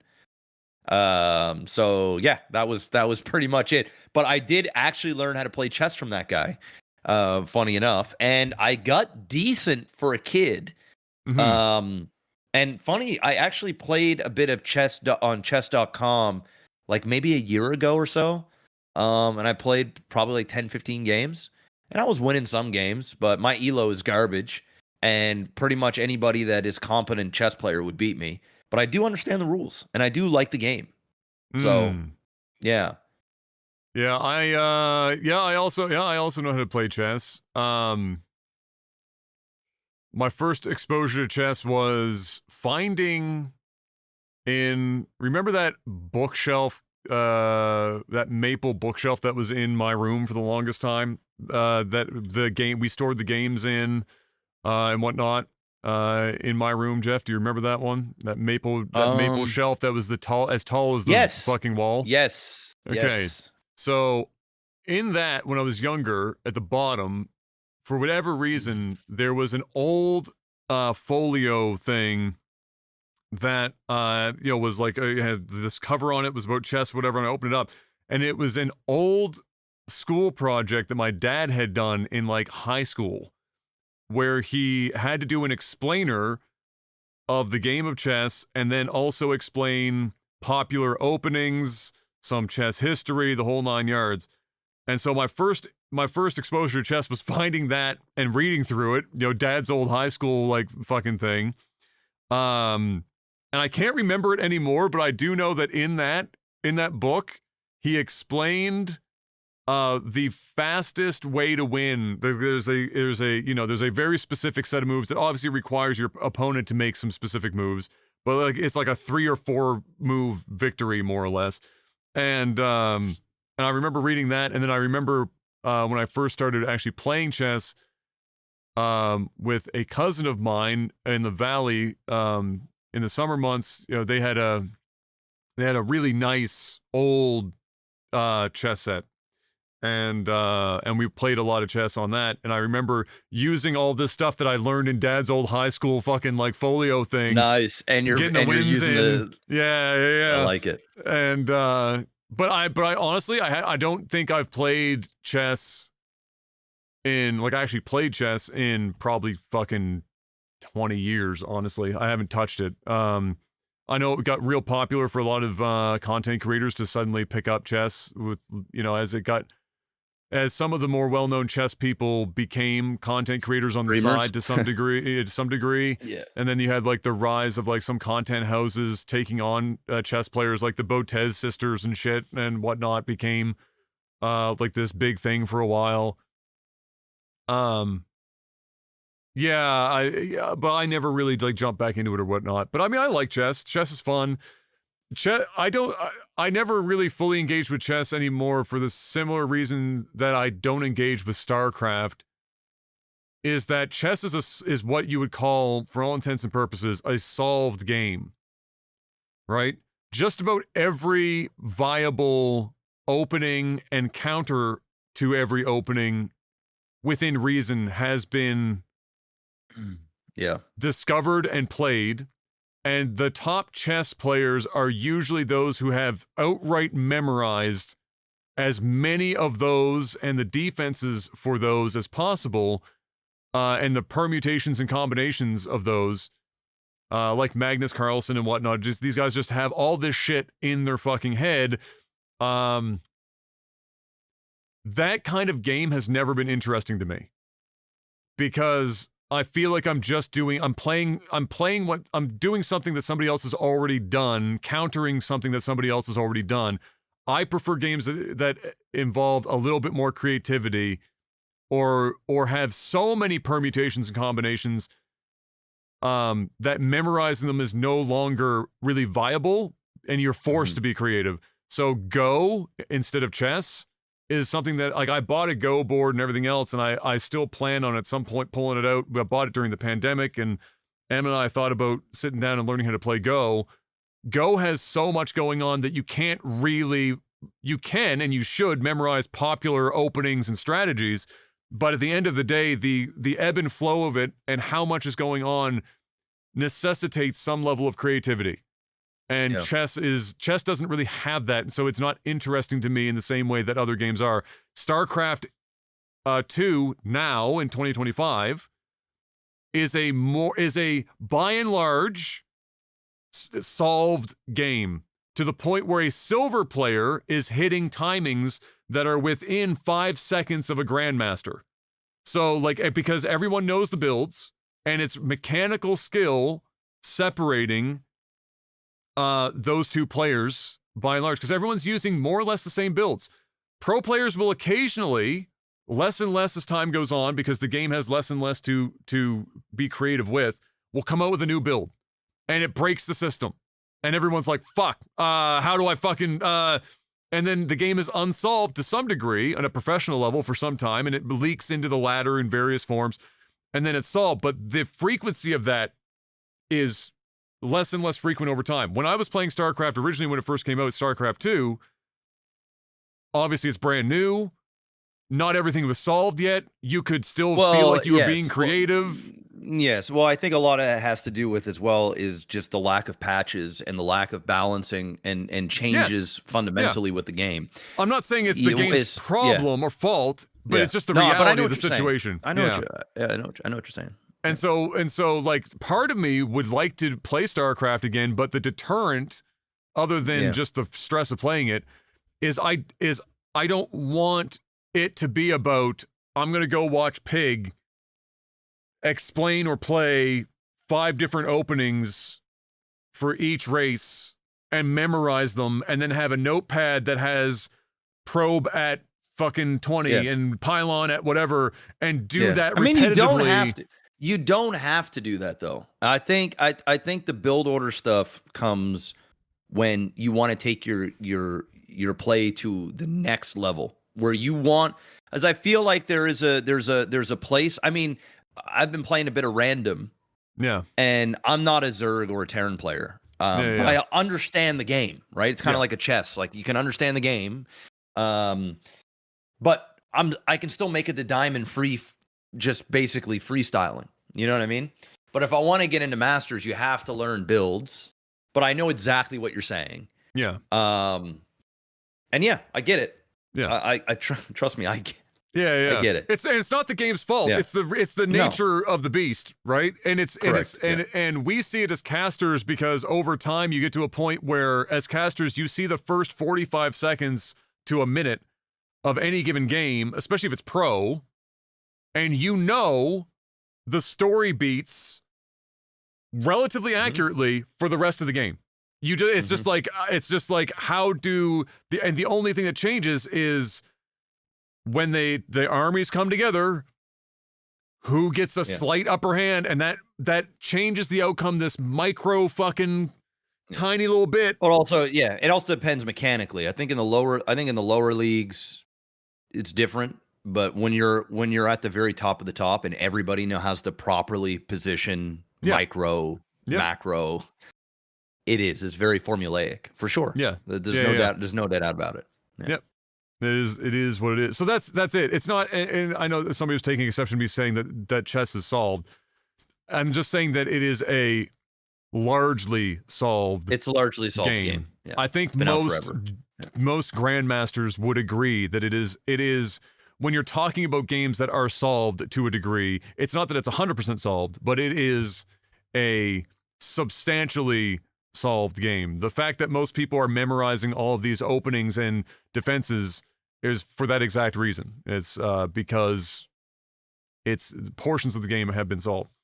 And that's why I gravitate a little bit to more towards stuff like Marvel Rivals or whatever else. Is that these games have so much shit going on that that there's certain timings and whatnot for like alts or whatever. But at the end of the day, there's so much fucking going on that it can keep it fresh and exciting to some degree. And also, just as a random like toss in there, what I kind of liked about Warcraft over StarCraft is with the heroes being involved and the map creeping and whatnot, it added more variability. So even though everyone had openings and, the opening 60 seconds of Warcraft, everyone's got like openings for certain builds and whatnot, the map creeping and how often the armies clashed and where changed it enough that the games didn't feel the same in the same way that like that it could get with StarCraft, where it doesn't have that impetus, which is what I was hoping with Stormgate, that they could find a little bit middle ground, find that way of me keeping that, and they fucked that right in the pussy. Just absolute meme.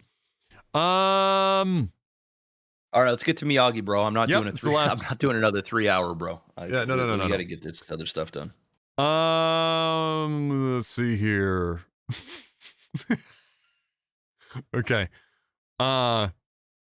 We'll start with the existential, and then we'll end on the quick meme, because the quick meme is kind of funny and kind of related to what we were talking about earlier. So Miyagi asks, as a father, that's you, and potential father to be, that's me, what concerns you most about the next 20 years, and how are you planning to prepare your children for that period of time?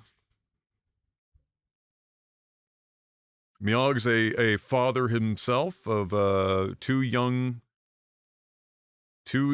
girls. I mean, there are things I worry about, but I don't really want to discuss it on stream. Yeah, I'm sure he's aware of that. Yeah, because I I'm still like, I use the term public figure very loosely. Yeah. And there are certain things that I feel comfortable speaking with people that know me, and yes, of course, won't take something that I say and spin it into something that it isn't. Yeah, I get you. But what I can say is,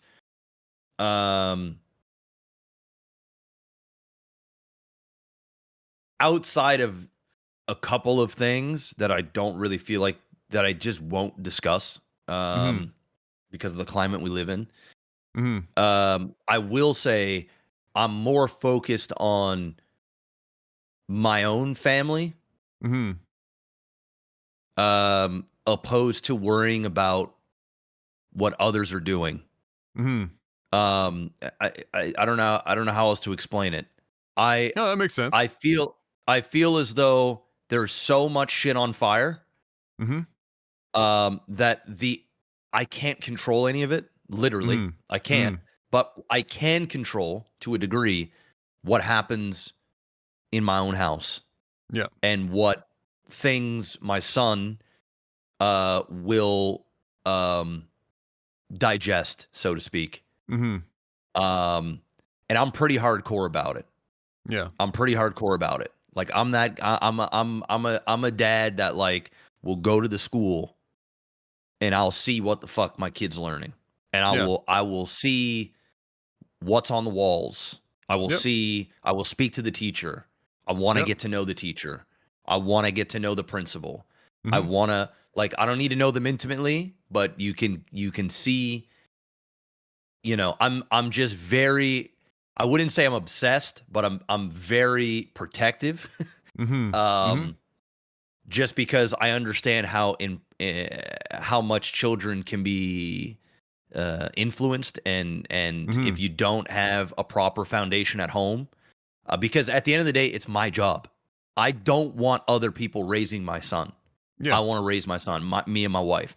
I want other people to have good influence and to explain things that I want my son to understand, that I couldn't possibly explain the way that professional teachers and other people can explain to him. But I also, I'm the type of guy that would, like, legitimately take my son out of school if I felt as though inappropriate things were being taught to my son, or things that I just feel like my son just should not be learning, period, point blank. And, I will not feel, I won't be, there's nobody that can explain. Just, I don't know how else to say it. You can't, you can't change my mind on certain things. You just can't. To the point where, instead of me bitching and complaining, I'd rather just pull and say, okay, where can I put my son? Fortunately, my son's in a good school with good teachers.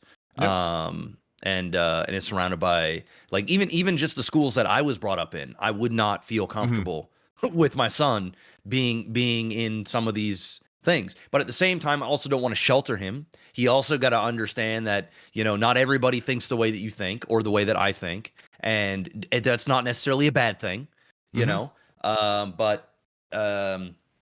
yeah, I don't know about an existential crisis where it's like over the next 20 years. I don't really look that far in the future.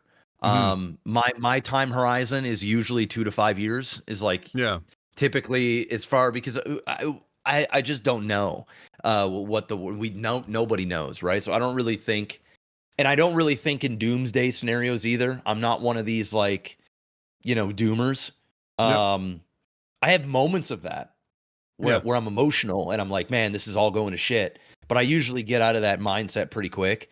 So I don't really, but what the one thing that I can do is love my son and give and I don't have all the answers. I don't, maybe even the way that I think isn't the best in every category of life. But at the same time, in my heart, I feel as though the path that I'm trying to set for my son is a positive one. And, he's going to be 6 years old next week. He's still young, but he's getting to that age now where he's just soaking everything in, bro. Like everything. Like even this year was the first year where he learned about Black History Month and Dr. Martin Luther King, and and he's starting to understand. He's starting to see color, and the differences between people and things. And it's things I never really thought about until it's like it's here, and it's like, whoa, okay, yeah, he's growing up, and yeah, it's delicate, man, and everybody parents differently. And there is no right or wrong. There are wrong ways, but there are no. Everybody's family's different, man. Everybody's ideologies are different. The way that people believe is different. But yeah, I'm not overly concerned about 20 years from now. I know I'm kind of dancing around. No, I understand why. Yeah. But I think yeah, there's just some things that I just feel as though if I talk about openly that there's no positive that will come from it. I feel as though, yeah. No, I understand. I understand. It's the way it is, right? Yeah, I understand. Yeah. Right? Yeah, for sure. Yeah. I also don't tend to look that far out. 20 years is a long time. I looked 20 years into the future when I was 15 years old. And what years 20 through 30 taught me is that looking that far out, it's not that there's anything wrong with it or setting far, far, far flung goals that are way out in the future. But what you have to understand is that life rarely aligns for so long to get you all the way out to the 20-year mark where you can predict fucking anything. So, and that seems to be all the more relevant the older I get, and the more that life happens around me, and the more that life changes, where you start talking about you're married and you have you start a family and whatnot. More is happening, more variables, more chance that you can never fucking hope to guess what's going to happen, and that's within the four walls of your own home. Yeah, that's not even taking into consideration everything else happening in your own city, in your own province, in your own country, on your own fucking continent, globally. Yeah. There are a million layers of shit with a trillion variables, many of which you have no direct, meaningful impact upon, but for a vote that happens cyclically once every 2 to 4 years. And that's all you can really do. And so beyond that, you have to pick your battles as to how much energy you spend concerning yourself with those things versus spending as much energy and bandwidth as you have available to you and focusing it within the four walls of your home and expanding from there, being involved in your home, then your friend group, then you're close to the community, the school system, the whatever, and out from there. The bigger up, more macro you go, the less bandwidth you should be spending on, because the less impact you have. The closer to the four walls of your home you get, the more impact you do have. That's where your energy should be spent. That's easier said than done. We live in a world where you know, everyone has this in their hands all the time. And whether you are good at it or not, you know, other than the weird fucking what's the guy from American Psycho's name again? Bateman? Unless you're a Bateman type that wakes up at fucking 3:43 in the morning and does a 3-hour-long skincare routine and then does goat yoga and sun your taint with the sun rising in the fucking east, and you've sworn off social media, nobody, don't even have a phone, people have to message you with carrier pigeon.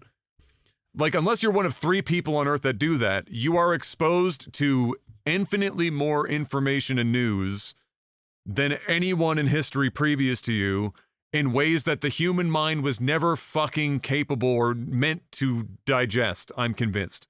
We were meant to live and operate within a few hundred people.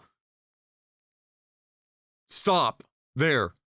Beyond that, and constantly, is too much. We don't have the bandwidth, the empathy, the ability to project that much energy beyond a community of roughly that size before the fucking wheels start to fall off.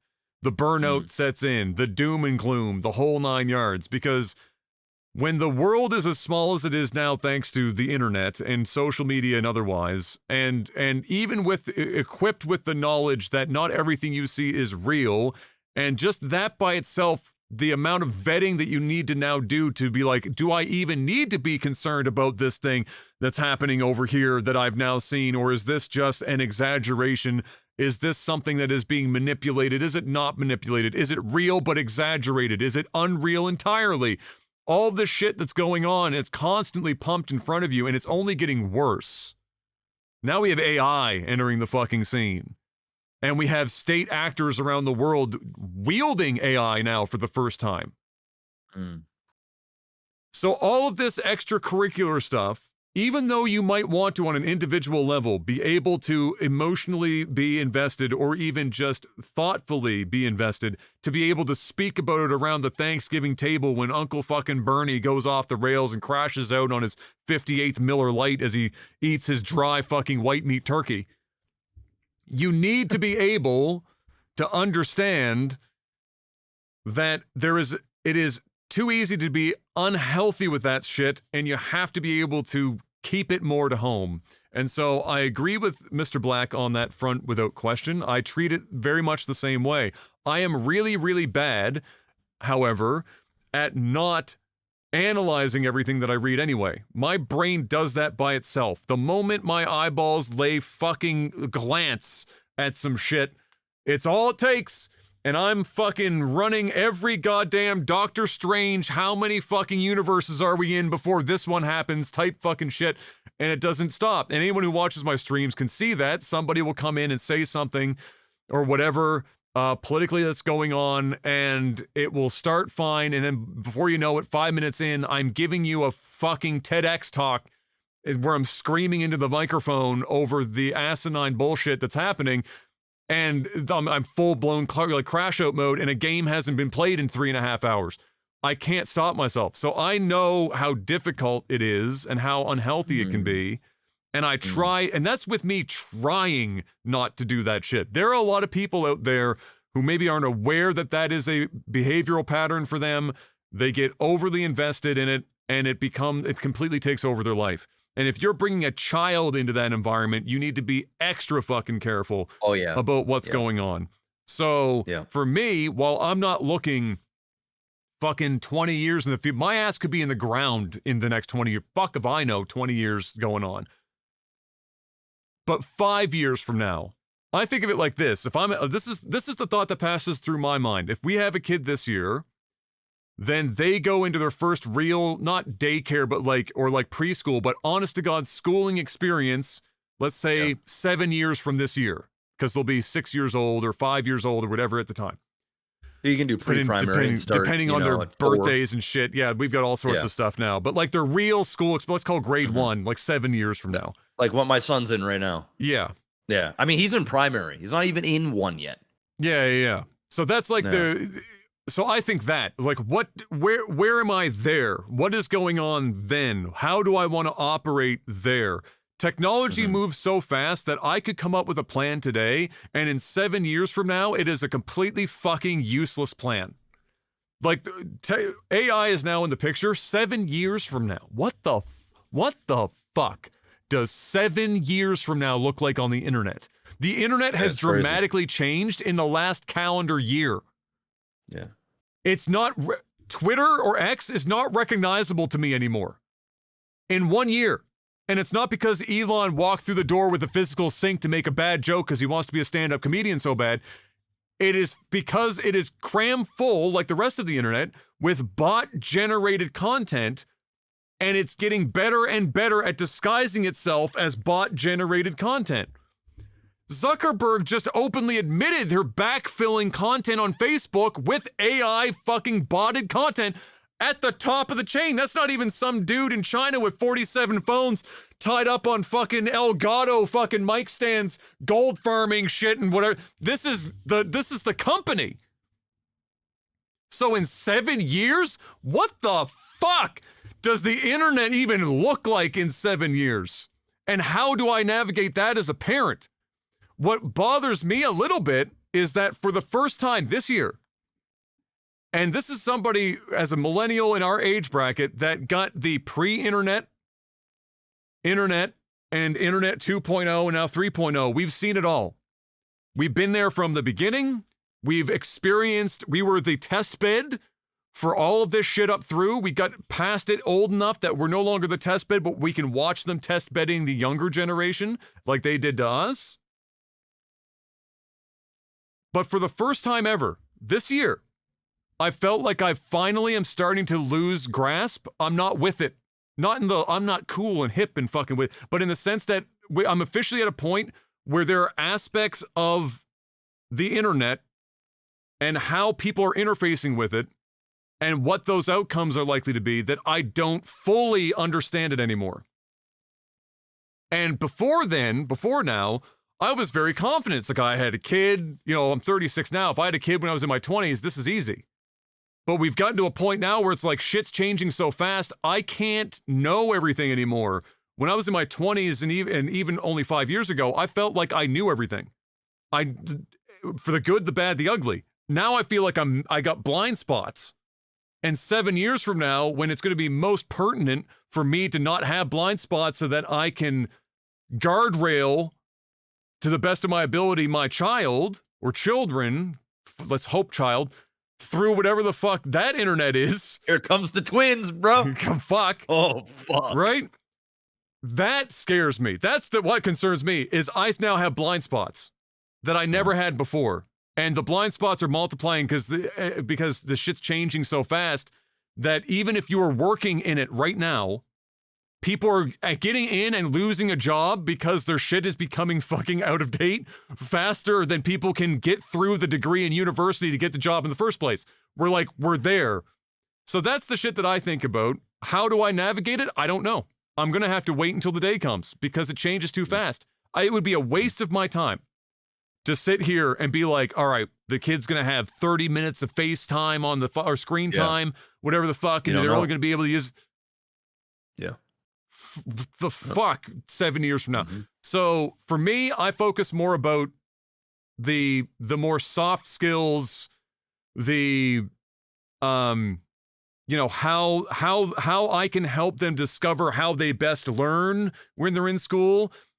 Things like that is what I concern myself with. Fuck the world. I'm like Jeff in the sense that if I feel like I need to do something drastic, I'll just do what I feel like needs to be done. And I hope that every other parent does that, even if I disagree with their reasoning to. The important thing is that you should be parenting your children. Yep. Not everyone else. To the extent that imparting worldviews and ideology is strictly, in my opinion, a per household thing or a community level thing, and less about sending your child to school and having whatever the school board and or individual teacher has decided that we're going to experiment with this generation of kids to teach them this stuff. I don't want that. I can remember what that was like when we were in school, where they tried some social experiments and it was bullshit. And I remember my parents sticking up for the kids during those times. And I will do the same thing. There are things that at the end, what scares me now is that back then there were more ways to do that than there are now.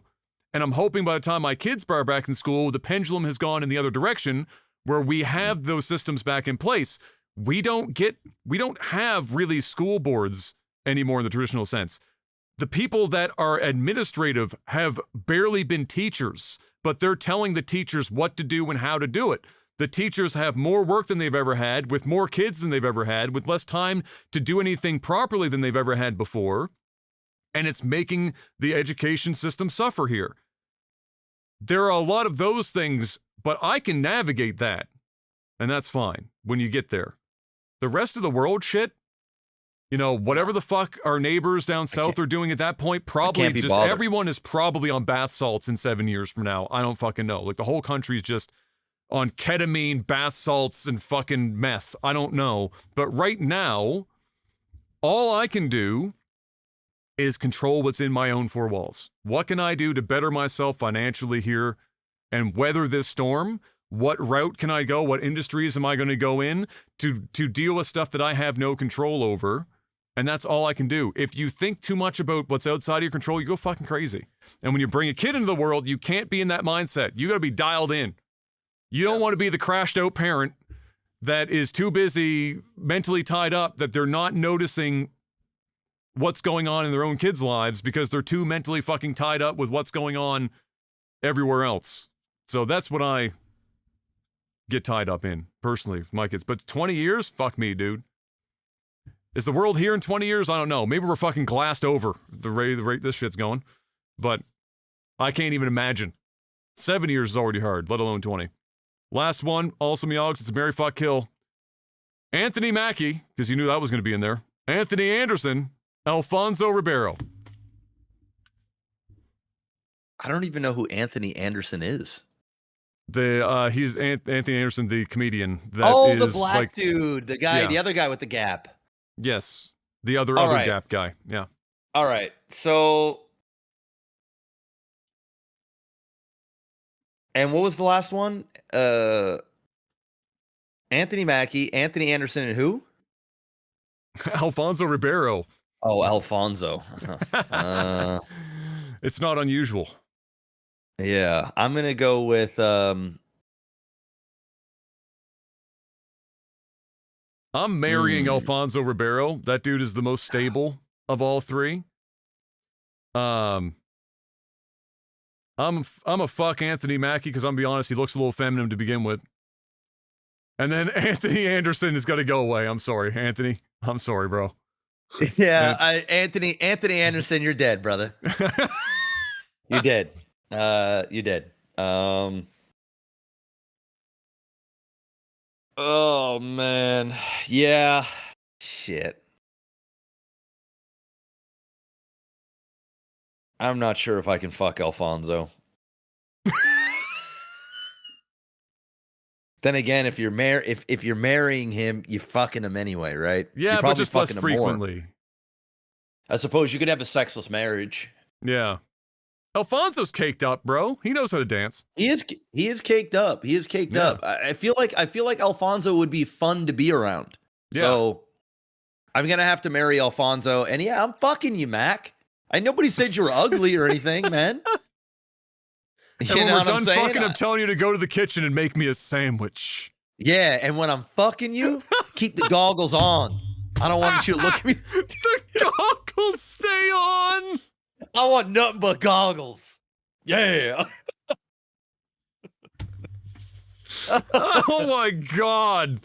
And on that note, I think that's a great time to end this podcast, ladies and gentlemen. shit. We're going to go and record our StarCraft. Thank you very much for hanging out, spending some time. Hopefully you enjoyed yourself, whether you're driving to work, from work, or pretending to work. We'll see you guys next week. And until then, stay safe out there. Patreon.com/LikeTV. Peace. Peace.